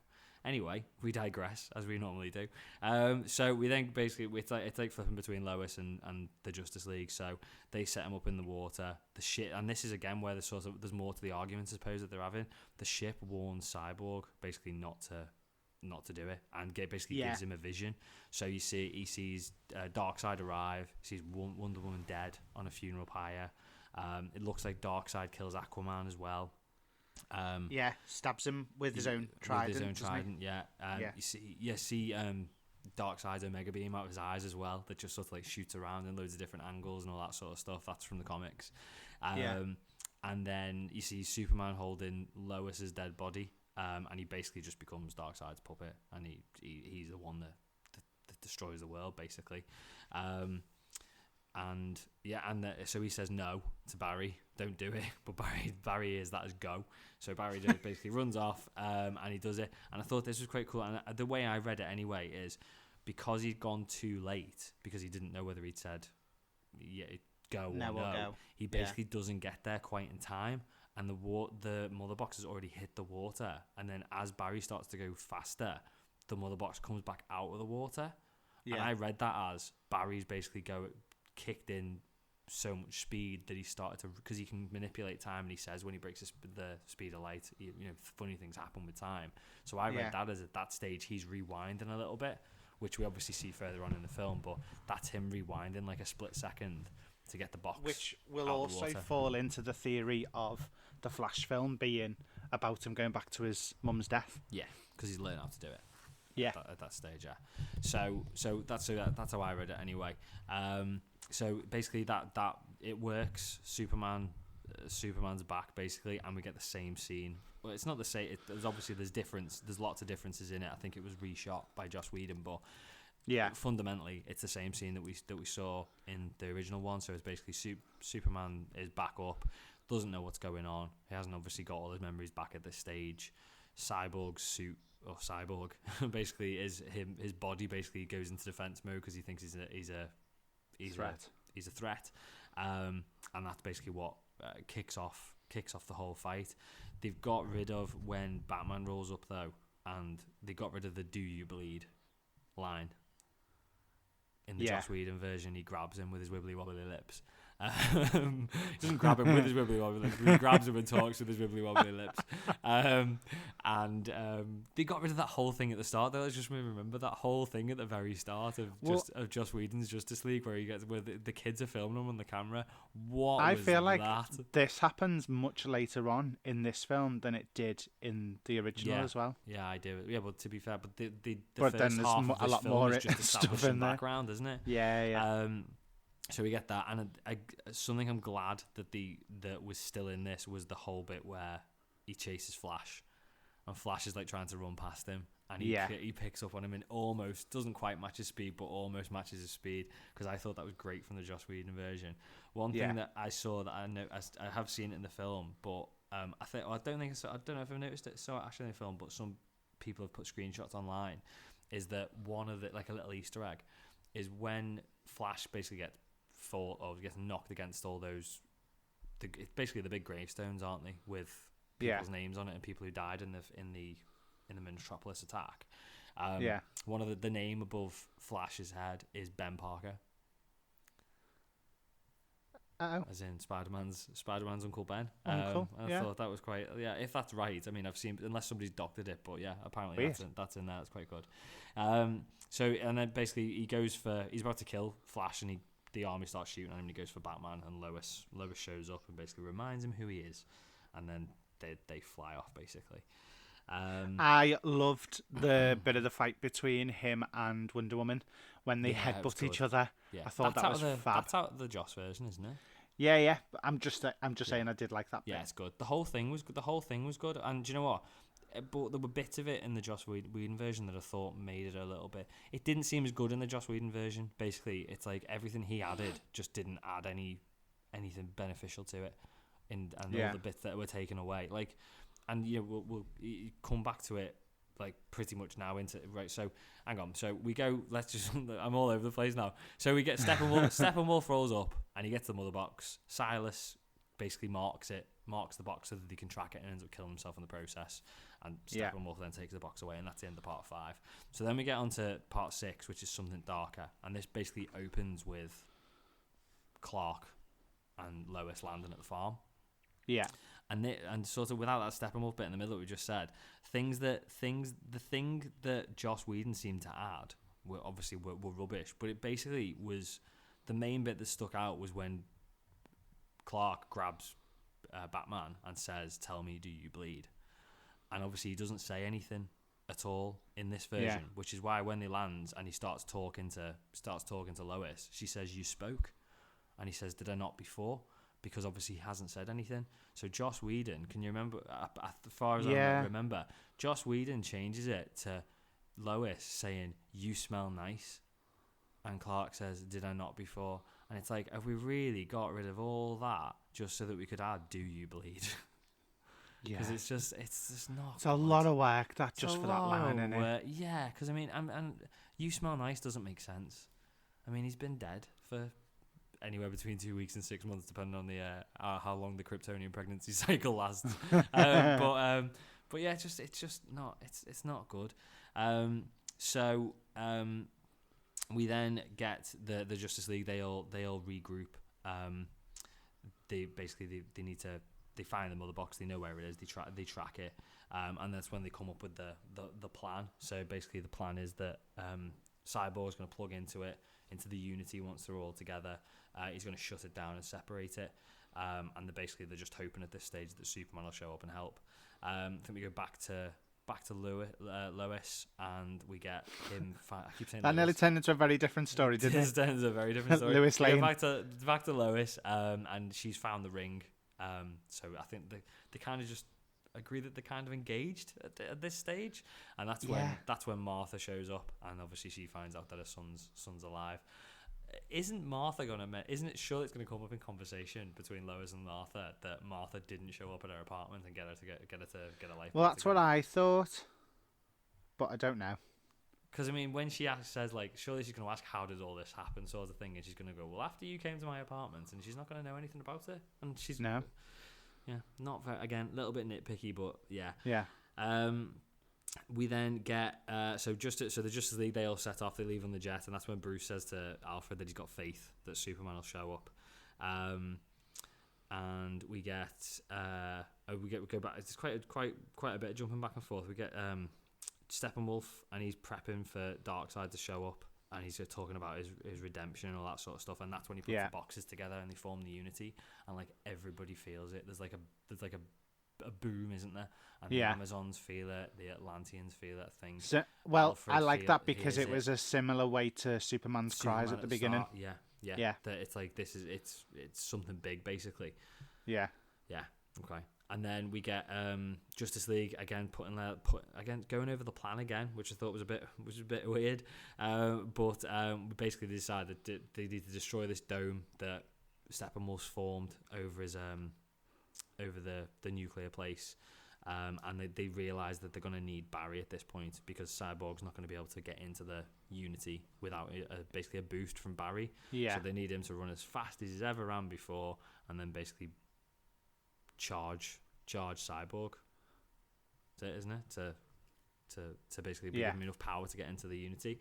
And then that's when we go back to Clark. So Clark's on the ship, and I think we had this scene or a similar scene to this in the Joss Whedon version, where he's in the Kryptonian ship and he's basically getting talked to by both his dads. So we get Jonathan Kent and we get Jor-El talking to him. Yeah. Is that the same scene apart from the black suit? in the Joss version? Honestly, I can't remember. I was useless in this section. I don't remember at all. Okay, it looks similar, but he obviously comes out with the black suit, and it looks. Yeah. I mean, and we all knew there was a black suit coming, like, but it looks really good on film. It looks absolutely boss, and I know obviously Superman is a blue and red suit, but it does look. Hopefully, I don't know. Well, again, do you know, like Snyder said again, that this, if I remember rightly, in one of his interviews, he said it wasn't. This is the evil Superman suit. This is the one that actually reflects. This is what they wear on his home planet. Everyone's in the black suits. Yeah. On his home planet, so it's more of a, again, looking at the heart of people, and that, you know, it's his connection with his home world, putting on that black suit this time. He's embracing kind of who he is that little bit more. Yeah. So again, not only is the suit good, but the meaning behind it is really good as well. Yeah. No, I think that was a lot of waffle to try and just justify he's got a cool black suit, but yeah, it does. It might be. I mean, he says it. He said it's not, but I think he was just trying. I reckon he was. I saw it as he was just trying to justify putting him in the suit, but it worked. It worked. It looked really good. And then we start getting a bit cheesy now. It's like we go to a shot, and it's not like a training montage, but it's like a little snippet of the team, or the Justice League, call them, like getting ready to go, and it's got like this really cheesy music, sounds like something got a rock in. It's got like Batman handing Aquaman his trident, and Barry doing like Tai Chi or something like that, and it was just a bit like, this is a bit cheese. This is not very Zack Snyder-y at all. It was like something from Joss Whedon.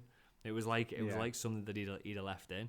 And then basically it's where it all kicks off, like the final battle. So Batman basically destroys the force field, doesn't he? Everyone goes after the parademons, and then we get like a proper Joss Whedon, which wasn't in the Joss Whedon version, but a proper Joss Whedon like group shot where they all sort of like go and attack at the same time.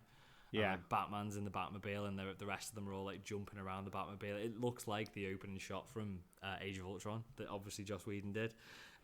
But this is the bit where Aquaman surfed on one of the falling. No. It's like when they all roll up and they're just about to jump into the battle, and there's just like a really, really slow shot of them all like launching at the same time all around the Batmobile. Oh, sorry, yeah. And it just looked it surprised me that wasn't a Joss Whedon shot. Do you know what I mean? Because it was very, very cheesy and not at all Zack Snyder-y. But yeah, then there is like the battle, and we get Aquaman surfing on a parademon through a building, basically. Which again, it was good. You know, I don't know. There's got to be a little bit of cheese. It's a superhero film. Do you know what I mean? There's got a little bit of be some cheese there. So basically, we've got Barry running around in circles really fast, and everybody else taking out parademons. I think we cut to Alfred at that stage as well. Something that we've seen already. We saw like on the build up to the release, like where Superman rolls up at the Batcave basically and says, "You must be. I take it you're Alfred," and it's obviously like their first interaction. But you don't think it's like. I know it's obviously been years to us, but that's the first time those two have interacted with each other. And I assume he tells him where he is. And then we cut back to the battle, and we've basically got Cyborg trying to connect to the mother boxes, but Steppenwolf keeps stopping him, and we've got Wonder Woman and Aquaman basically taking on Steppenwolf, trying to stop him. And I can't. I've watched it twice now. Have I missed something here? Why is all of a sudden Steppenwolf like mega powerful with glowing blue eyes? Have I missed something? Is it just from when he put the Unity together? He's absorbed some of its power or something. Maybe that. I don't know. It's not really explained. Is it not? Because I've watched it twice, and I can remember. I just found myself like, hang on, he's all over. Because Wonder Woman had basically held her own against him, and now it's Wonder Woman and Aquaman, and they can't take him, and he's got glowing blue eyes. I don't know whether it's that or whether it's being within his base. You know, like there's like a charge of power from inside. Yeah, maybe. That cocoon. I don't know. The toxic air.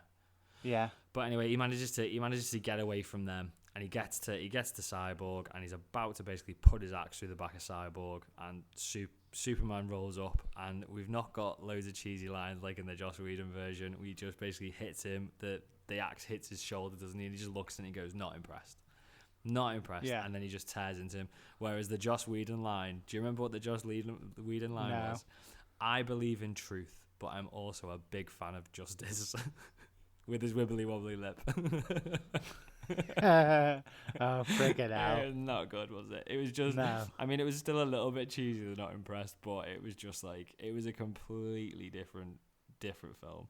And God. He basically... I forgot about that line. He basically just starts tearing into Steppenwolf, and to the point where, like, every time he's beating him up, he seems to be enjoying it. And I think there's something that I've seen reference to as well a few times on Twitter. There's the Justice League cartoon, and in the cartoon of Justice League, there's an episode where basically Darkseid comes down and Superman basically beats him to a pulp. But he says to Darkseid, he says something along the lines of, being on Earth, I have to be constantly careful not to break something and not to kill somebody or not to punch somebody too hard, and I'm constantly like treading on eggshells, whereas you can take it. So this is a rare opportunity for me to completely let loose and show you what I'm capable of, basically. And it's similar here. It's like, and I don't, obviously Steppenwolf clearly isn't on the same level as I would assume Darkseid, because Wonder Woman and Aquaman seem to manage to take him, and Superman's a whole different level. But the Superman we've seen so far in the films, before like Zod came down, it's like he's not really fought anybody. Do you know what I mean? If he did ever come across a criminal, he can't do anything to them, can he? He's not going to kill somebody robbing a bank. But he's fought Doomsday, and he's fought Zod, and they've both been as powerful, if not more powerful. So up until now, he's either fought people that he can't kill, who he could kill, or people that he's trying to kill and struggles to kill, and he's allowed to, but it's hard work.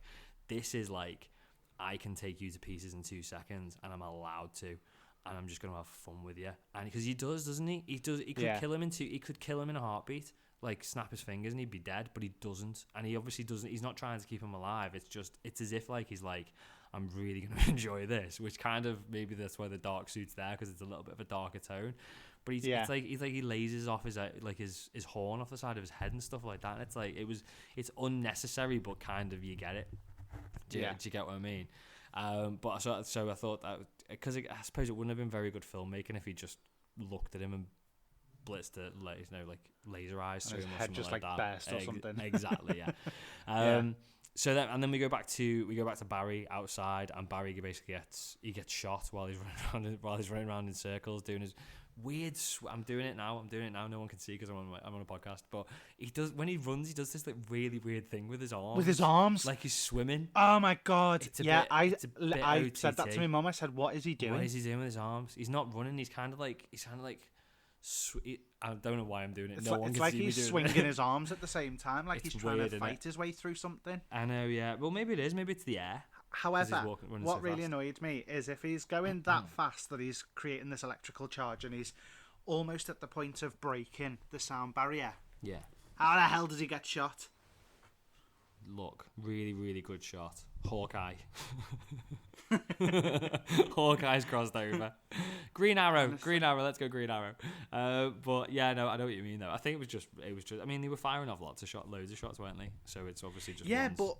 but when you watch it back, it was like he was trying to time it.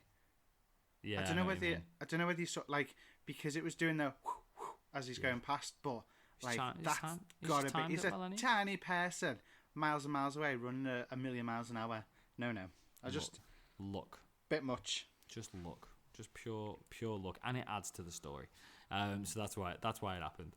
So anyway, so he gets he basically gets shot, and he basically it's too late. Darkseid shows up, basically blows up everything.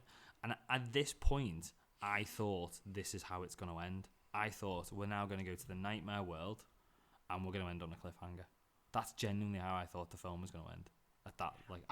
Do you know what though? I'd have been so much angrier if it had ended like that, knowing that as it stands right now, there's not going to be. Yeah, but I thought it was going to end on a cliff. I don't know where I'd read. I thought it was going to end on a cliffhanger. Well, I think it is a bit of a cliffhanger. It has. Yeah, well, it has ended on a cliffhanger, hasn't it? But I thought that was going to be the cliffhanger. Okay. I thought we were going to end there. But it's not. So Barry basically heals himself just because obviously he's so fast. His metabolism, I assume, works mega quick, which he says, doesn't he? Because that's why he's eating loads of pizzas and stuff. Yeah. But he heals himself and basically goes faster than the speed of light, miles faster than the speed of light. Does his weird swimming, running thing really, really fast, and then basically runs straight in. And as because he's going so fast, he's basically rewinding time as he goes. But it obviously works, and he hits Victor and knocks him into the mother box. But when he's rewinding time at the very end, like when everything's starting to like reappear, obviously you see Cyborg reappear and like his skull and everything reform over his face as Barry's rewinding time. But you see Superman reappear as well. Like his fist forms from like bits of dust and all that sort of stuff. So it's like the dark side when he set off this big bomb obliterate Superman as well. He must have, because he seemed to be reforming from the dust. But whatever this prophecy is must have prophesized therefore that Flash was going to save them all at this stage, and it's later on down the line that the shit hits the fan, basically. So anyway, he hits his back, doesn't he? And he sends Victor into the mother box, and it's Cyborg who sort of saves the day. The mother box tries to fight him, basically by saying we can fix you and all that sort of stuff, and he says I'm not broken, and basically breaks it and separates it. And again, you can fully see why Ray Fisher is pissed off that Joss Whedon basically just made him the guy in the chair who's not in a chair, and he comes around and does all the hacking from actually in the battle, because he's the none of it would have happened. And he still calls over Superman, doesn't he, to help him pull the boxes apart, which he does in it. But isn't it like isn't that where it wraps up when they put the boxes apart? Isn't there like some stupid comment from Superman being like, oh, I wish I had stayed dead because this really hurt, or I'm tired, or something like that, and like they're all laughing on the floor, or something ridiculous like that in the Joss Whedon version? Yeah, there's something daft like that, where him and Cyborg are laughing, and he's like, oh, I can't, this hurts, or I need a break, or I need I don't know, like I need a kip or something like that. Do you know what I mean? But it's much darker. It's something like being dead was better or something. Yeah, something like that. Yeah, but it's all like very jovial, whereas this is like, right, that's done. The mother boxes are separated. Let's all now absolutely annihilate Steppenwolf, and they do. They basically like, right, we're all gonna get you now. They all have a pop at him, and then Wonder Woman chops his head off, and it's like a much darker tone, but in a better way. It's miles better because it suits the film. And basically they shut the portal, don't they? And then Darkseid says, "That's it. We're going. Get the Armada together. We're going to get it. I'll go to the ends of the earth to go and get this." Was Darkseid in the Whedon version at this point? Because I don't remember him being in it. Darkseid wasn't. This has all been added in, hasn't it? This is all been added in. Yeah. Now I've missed it. I've missed this somewhere in my notes when we've gone past it. But let's talk about it before we get to the epilogue. This whole thing about Darkseid, I've missed it somewhere, but Steppenwolf at some point talks to Darkseid, doesn't he? Through the mother boxes, like a metal multi version of Darkseid. I think so, yeah. And he says Darkseid, this is the planet. This is the planet that beat you. This is the planet that stood up to you. This is where the anti-life equation is. I know we've already touched on it because I thought we'd get to this point but I've missed it. How on earth did he not know that the Earth was the place where this anti-life equation was? How could you not know? Yeah, I know. It doesn't make sense. It's a massive plot hole. Yeah. The one planet that defeats you. But it's a plot hole that didn't need to be added. Do you get what I mean? They didn't need to add this whole thing that they didn't know it was here. Why couldn't they have just made it that he knew it was there and he sent Steppenwolf to get the boxes first as a punishment for being for his betrayal? Steppenwolf, because the impression I got from, to be fair to the Joss Whedon version, the impression I got from the Joss version was that Steppenwolf was like the first attack to get the mother boxes ready, and then Darkseid was coming once he'd sort of like established a base there. That's the way I read it, because Darkseid knew that was the planet that he needs to go for, whereas the Zack Snyder version seems to have added an extra, oh, is this where the weapon is? I didn't know that. And it's like, well, how would you not know that? Yeah. And it was that, and I appreciate it was thousands of years ago, but they know the mother boxes are there, and surely you'd remember that the place you lost your weapon was the same place you got beat. And the place where you nearly bled out. Well, yeah, but I mean, it was looking pretty grim for him, wasn't it? It was, yeah. But I mean, even if you'd forgot that, because it was 10,000 years ago, and it was just like, I can't remember exactly where it was. Surely you would remember that that's where you lost your weapon, and that's what. Yeah. And the minute Steppenwolf gets there and goes, "There's mother boxes here," that's like, oh yeah, they're the weapons I lost when I got beaten. That must be where the anti-life equate. It just doesn't make sense. And because Darkseid even says, I've searched 10,000, I've destroyed 10,000 worlds looking for it. And it's like, well, what? It was just absolutely massive plot hole. Yeah. That I don't get. Yeah. But yeah. So it's not finished yet. We get the epilogue, which is talking about Lord of the Rings. It's like 57 endings. Thought it was gonna. Yeah, that's exactly what I was about to say. Going on. I kept going. Okay, that's it now. And then another scene started, and I was like, oh. I kept doing it. I did that when I was doing my second watch. I'm writing down notes on it, and I'm going, that's it, it's finished now. And it's like, oh no, there's another bit. Oh, well, I even messaged you at this point, going, where's the nightmare? Where's scene? the Joker? Yeah. Because we all knew it was coming, and we were at the epilogue stage, and I was like, well, this isn't the scene. So how is this the epilogue already? It just didn't finish. It just didn't seem to go. It just didn't seem to finish. But so anyway, with the epilogue, so it basically, to be fair, it's showing where everybody is and where everyone's up to. So we get Cyborg. He finally listens to the message from his dad, because he destroyed the tape recorder with the personal message. How he put it back together is a bit confusing though, because he's not magic. He's not magic, but yeah. Oh, but then the machine's alive, isn't it? The machine part, because it came from the mother box. Okay. Let's just go with that theory. Let's go with that. Let's pretend it makes sense. So Cyborg does some magic on the recorder and fixes that. We see Aquaman. He's talking to. It's like I mean, I know Aquaman the movie was set after this. I've not watched it. But we'll watch that. We'll do a podcast or episode on it. Okay. Well, maybe we'll do an episode on it. So he's basically saying, I need to go and see my dad. So that's sort of his wrap up.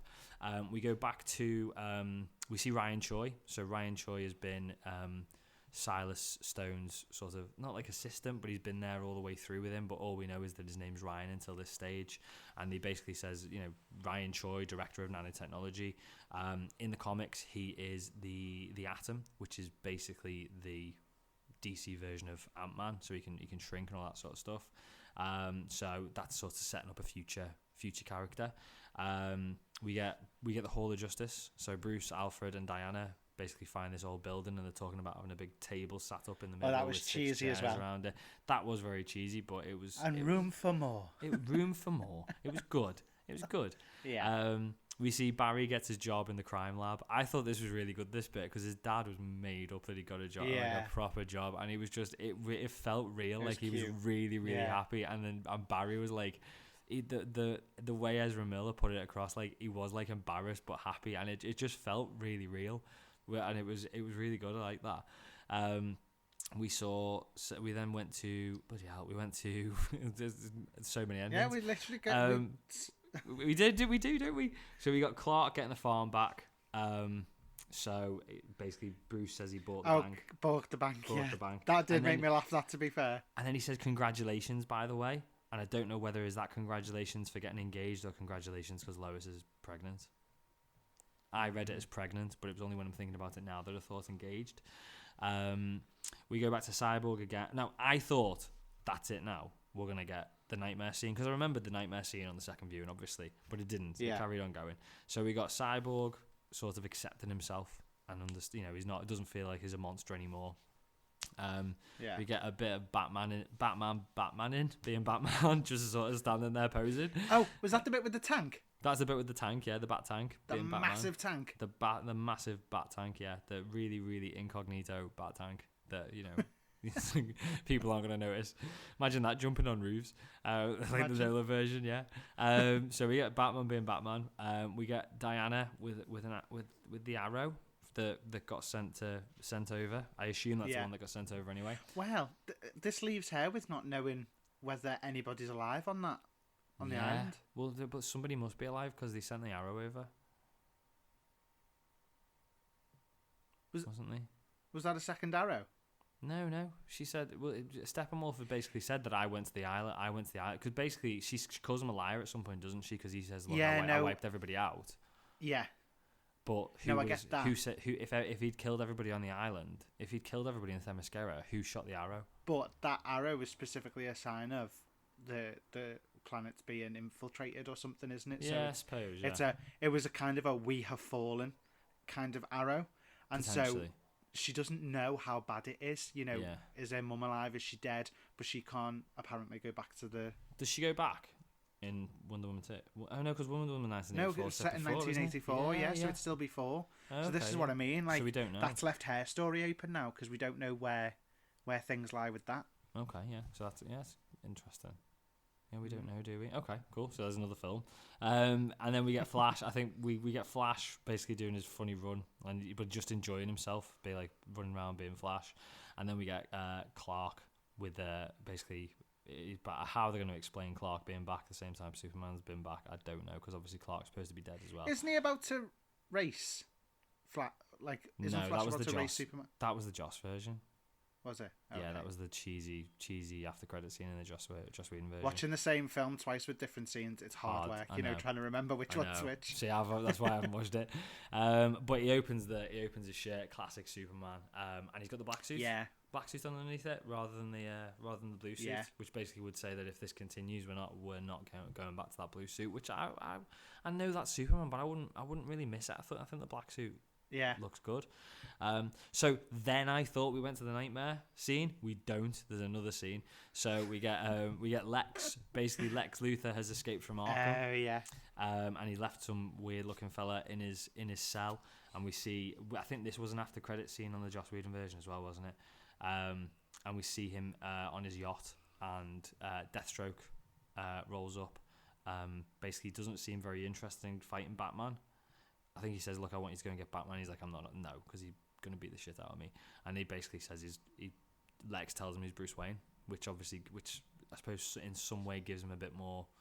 Yeah, makes leverage. Him a bit, because he can get him when he's not suited up as Batman. Yeah. And then we get the nightmare scene. So now we get the nightmare scene. I don't think it was that good. I know it was the one that was all hyped up to be, and I was really excited to see it. When it started, I was like, "This is it. This is the scene I've watched for 4 hours." I like the premise of it, and I liked where it could go. Yeah. It didn't work. It wasn't. And the biggest and big DC fans might really not agree with us or like us because of this. It was Jared Leto's Joker was awful, in my opinion. It just wasn't good. And do you know what? The chemistry between him and Bruce was bad. There wasn't any. There was nothing. There was nothing there whatsoever. Maybe it's the I don't know. Is it? It just doesn't seem like his. It just doesn't seem like they play off each other very well. Do you know what I mean? I really like. And again, having heard so many versions of Joker over the years, and we're not just talking about movies, we're talking about TV series and all that kind of stuff as well. Yeah. His voice was too normal. Yeah, now, agree. I'm not saying that everybody needs to do the same thing because everyone's got their own adaptation of the Joker. And when you look at any of the Jokers, they've all been very, very different in what they've done. Yeah. The one thing that I did like was his laugh. And I know you weren't a fan of it, I don't like it. No, not at all. I liked it because it was different, but it still, to me, sounded sinister. Yeah, it did sound, I just don't like. I don't know. There's been loads of different variations of it. But this is what I mean, though. That laugh to then the way he spoke were two completely different people.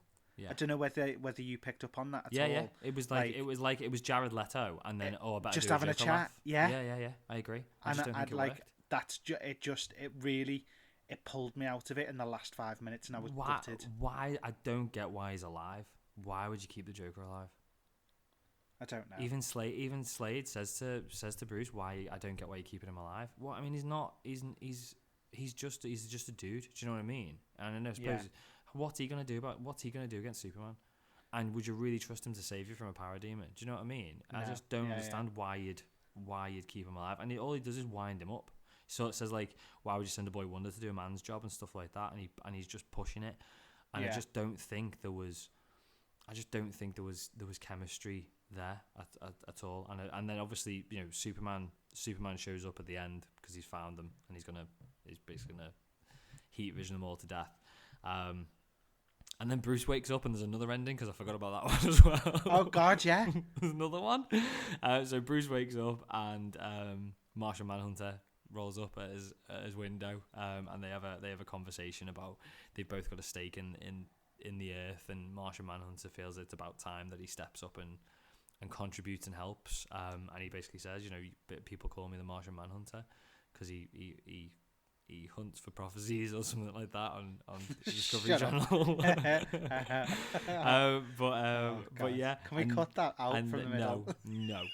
And then it is over. Oh, it is over. Do you know what? And do you know what? Even the credits. I put this on Twitter. I cannot, apart from sitting through Marvel credits, waiting for a after credits scene, not paying attention and just sitting there waiting for it. Yeah. The song, I don't know who sang it. Hallelujah. But the cover over the credits. I literally sat and watched the whole thing. Just like gives you chills. And it was very Zack Snyder because it's from Watchmen as well. And I think that's probably why. I think as soon as it started playing, that's why I didn't turn it off after the credits, because I was like, oh, this is like from Watchmen. And it was just the film was brilliant from the very, very start to the very, very end. Even though there was no after credit scene, it was great all the way through. As I said, in my opinion, there were a few bits that didn't work. Like the whole story about like where's the, you know, why is the anti-life equation, why do they not know about it? I think it was a bit too my biggest thing was it probably, even at 4 hours, it probably was a little bit too long, in that there was a lot in there was about 45 minutes that could have been cut from that. There was a lot of slow motion scenes that went on longer than they probably needed to. I know. If we could have probably made that song at the beginning for Aquaman a bit shorter. Yeah. Like there's bits. Yeah. That I agree that there's bits that could have been shorter. If it was 3.5 hours, it wouldn't have been epic. It wouldn't. It was. I mean, it was three. The one, the version that we watched. This is different to the US. The version that we watch is 3 hours and 50 minutes. So it's about 15 minutes shorter than the US, and that's purely. Oh, so the US is longer again? It's longer, yeah. It's the same film. There's nothing different. Basically, the reason it's shorter in the UK is because it's only on Sky, and Sky put the film out at 25 frames per second, whereas it's made at 24 frames per second. So every second we lose a 25th of a second, and it plays faster. Which is why, yeah. And the reason about that was because when I spoke to Nate, who's like friend of the show, Nate, I suppose, because he's always helping me out with stuff that I don't know. But he basically confirmed it. But I remember when Endgame came out, I ordered it. I ordered it digitally, and at first I ordered it off Sky because the Sky store here in the UK, and I noticed it was like 15 minutes or 12 minutes, something like that, shorter than everywhere else was saying it. And I did a bit of research into it. It's because Sky show things at 25 frames per second instead of 24, so it comes across as shorter. And I ended up cancelling it with Sky because I was like, I don't want it. I want the proper film. Do you know what I mean? And it's not noticeable, but it is a little bit shorter. But I do feel there is a point to this. I feel if it had been literally half an hour shorter, just half an hour, it wouldn't have felt as big and epic. Yeah. And I think the other thing about it being, obviously it is a long film, but it solves I know I've already said this, but it solves the problem of what we've previously said is the issue with DC films, in that they've rushed it and not covered people's backstories. If they'd just gone straight into this after Batman versus Superman, or after Wonder Woman, maybe, as it should have been. Basically, if this had come out in 2017 instead of the Joss Whedon version, I think that the DC universe would be on a very different path than it is now, and I think you'd have a lot more appreciation. We'd have already had a minimum of 4 more films by now, I reckon. But thinking about it now, after Batman versus Superman, would you have really been that hyped for another 4 hour Zack Snyder film after Batman vs Superman, or would you have gone after Batman? That was 3 hours. That was 2 hours 45 minutes. I've got to go and watch that again, but it's 4 hours. Yeah, that one was hard work. Or is it only? I don't know though, hyped for it because of the whole Snyderverse, the whole Snyder Cut situation. But I'm also one of those people where if there is a storyline to something and I've started it, even if I'm really hating it, I very, very rarely switch it off. Yeah. I need to know how it finishes. Well, it's like the MCU in general. There's bad films in the MCU, but you still watch them. And you still, when you decide, I'm going to watch the MCU through again, because which we've both done. You did it. I've done it recently. You did it end of last year in December. Yeah, you did a whole watch through. You don't miss out Thor: The Dark World, do you? You watch it because it's part of the story, even though it's a crap film. But I suppose you are. If people are into it and they've started watching it, then you would go. But I think we'd have a very different DC universe today. Yeah. Yeah. So no, I do. What do you? So what do you? Have you got any thoughts on it other than what we've already said? I think overall, a million times better than the Whedon version. A million times better. I like that it's not a carbon copy of the Marvel format as well.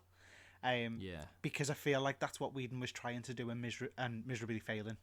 Yeah. Whereas Snyder has taken a much darker and separate approach, and it kind of makes it its own.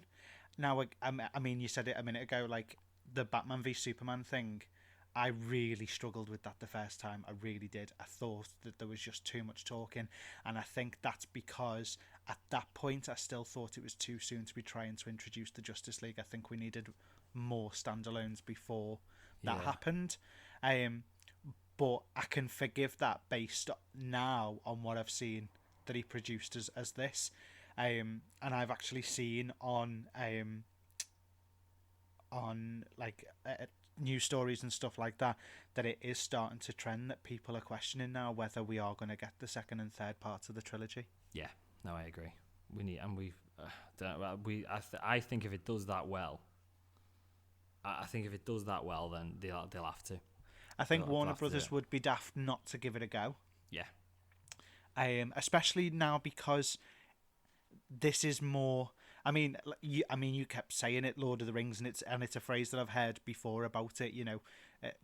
A lot of inspiration has come from the Lord of the Rings trilogy and how that was done.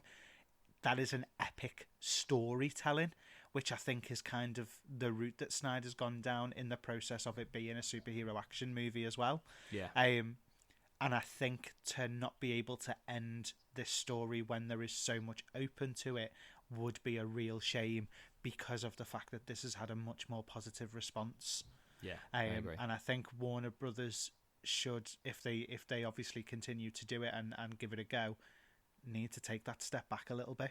Yeah, I agree. I think they do. And that kind of brings us on, because one thing that I asked for as well, I put this out on Twitter because obviously this is us talking for 2 hours now about Justice League, but I also put on Twitter for some of our listeners to let us know what their thoughts are on the film, like what it means, any questions or theories and stuff like that.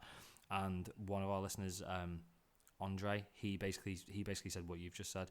He said I really like it, but I imagine that Warner Brothers are testing the waters, and if they can get Ben Affleck back, it'll greenlight another one. And I think he's absolutely spot on. I think if this does, obviously it's not going to do money, but with the response it's been getting, and the response it's probably going to continue to get, and how much it's been praised by critics, I think they've got to, haven't they? I mean, why would you not go? Why would you not pursue it? And if you can get, I think the thing is though being able to get Ben Affleck back for it. Yeah, I mean, I got a message from my friend Elliot, saying, so we watched Justice League. Whilst I admit it was better than the Whedon cut, there was still lots I didn't enjoy. I gave it a 5 out of 10. He said Joker was rubbish, way too much slow motion. It got a bit tiresome, but he really appreciated that there was an actual plot this time. Things made sense. He kind of said, I've now watched it and I have no reason to watch it again. If the further two did come out later on, I wouldn't go to the cinema, but I would watch them on a streaming service. Yeah. So even somebody who's only given it a 5 out of 10 and said it still didn't live up to expectations, he would still watch it on a streaming service. So it's still showing that even the people that don't necessarily have as much interest would still sit there and watch it and finish that story. And that's exactly what I said. You want to finish it. Yeah, I know what you mean. Yeah, and that I've got a couple of other like opinions. We've got that we have been watching podcast. They messaged us on Twitter. They left a couple of messages. They said that just judged as a movie, it's indulgent and too long. But if you tell yourself that you're binge watching a mini series, it's pretty good. Which is kind of how we watched it. Yeah, we watched it in like 2, because we watched like 3 episodes and 3 episodes. Yeah, so I agree with that. They also thought that the Joker scene was a massive anticlimax. So not just us. And then they put also, wouldn't Lois at some point say to Martha, "Thanks for popping to see me the other day"? And now Martha's just going to be confused because she can't remember, and she's going to start thinking that she's got mental health problems. Alzheimer's. And they just put "Thanks for that, Martian Manhunter."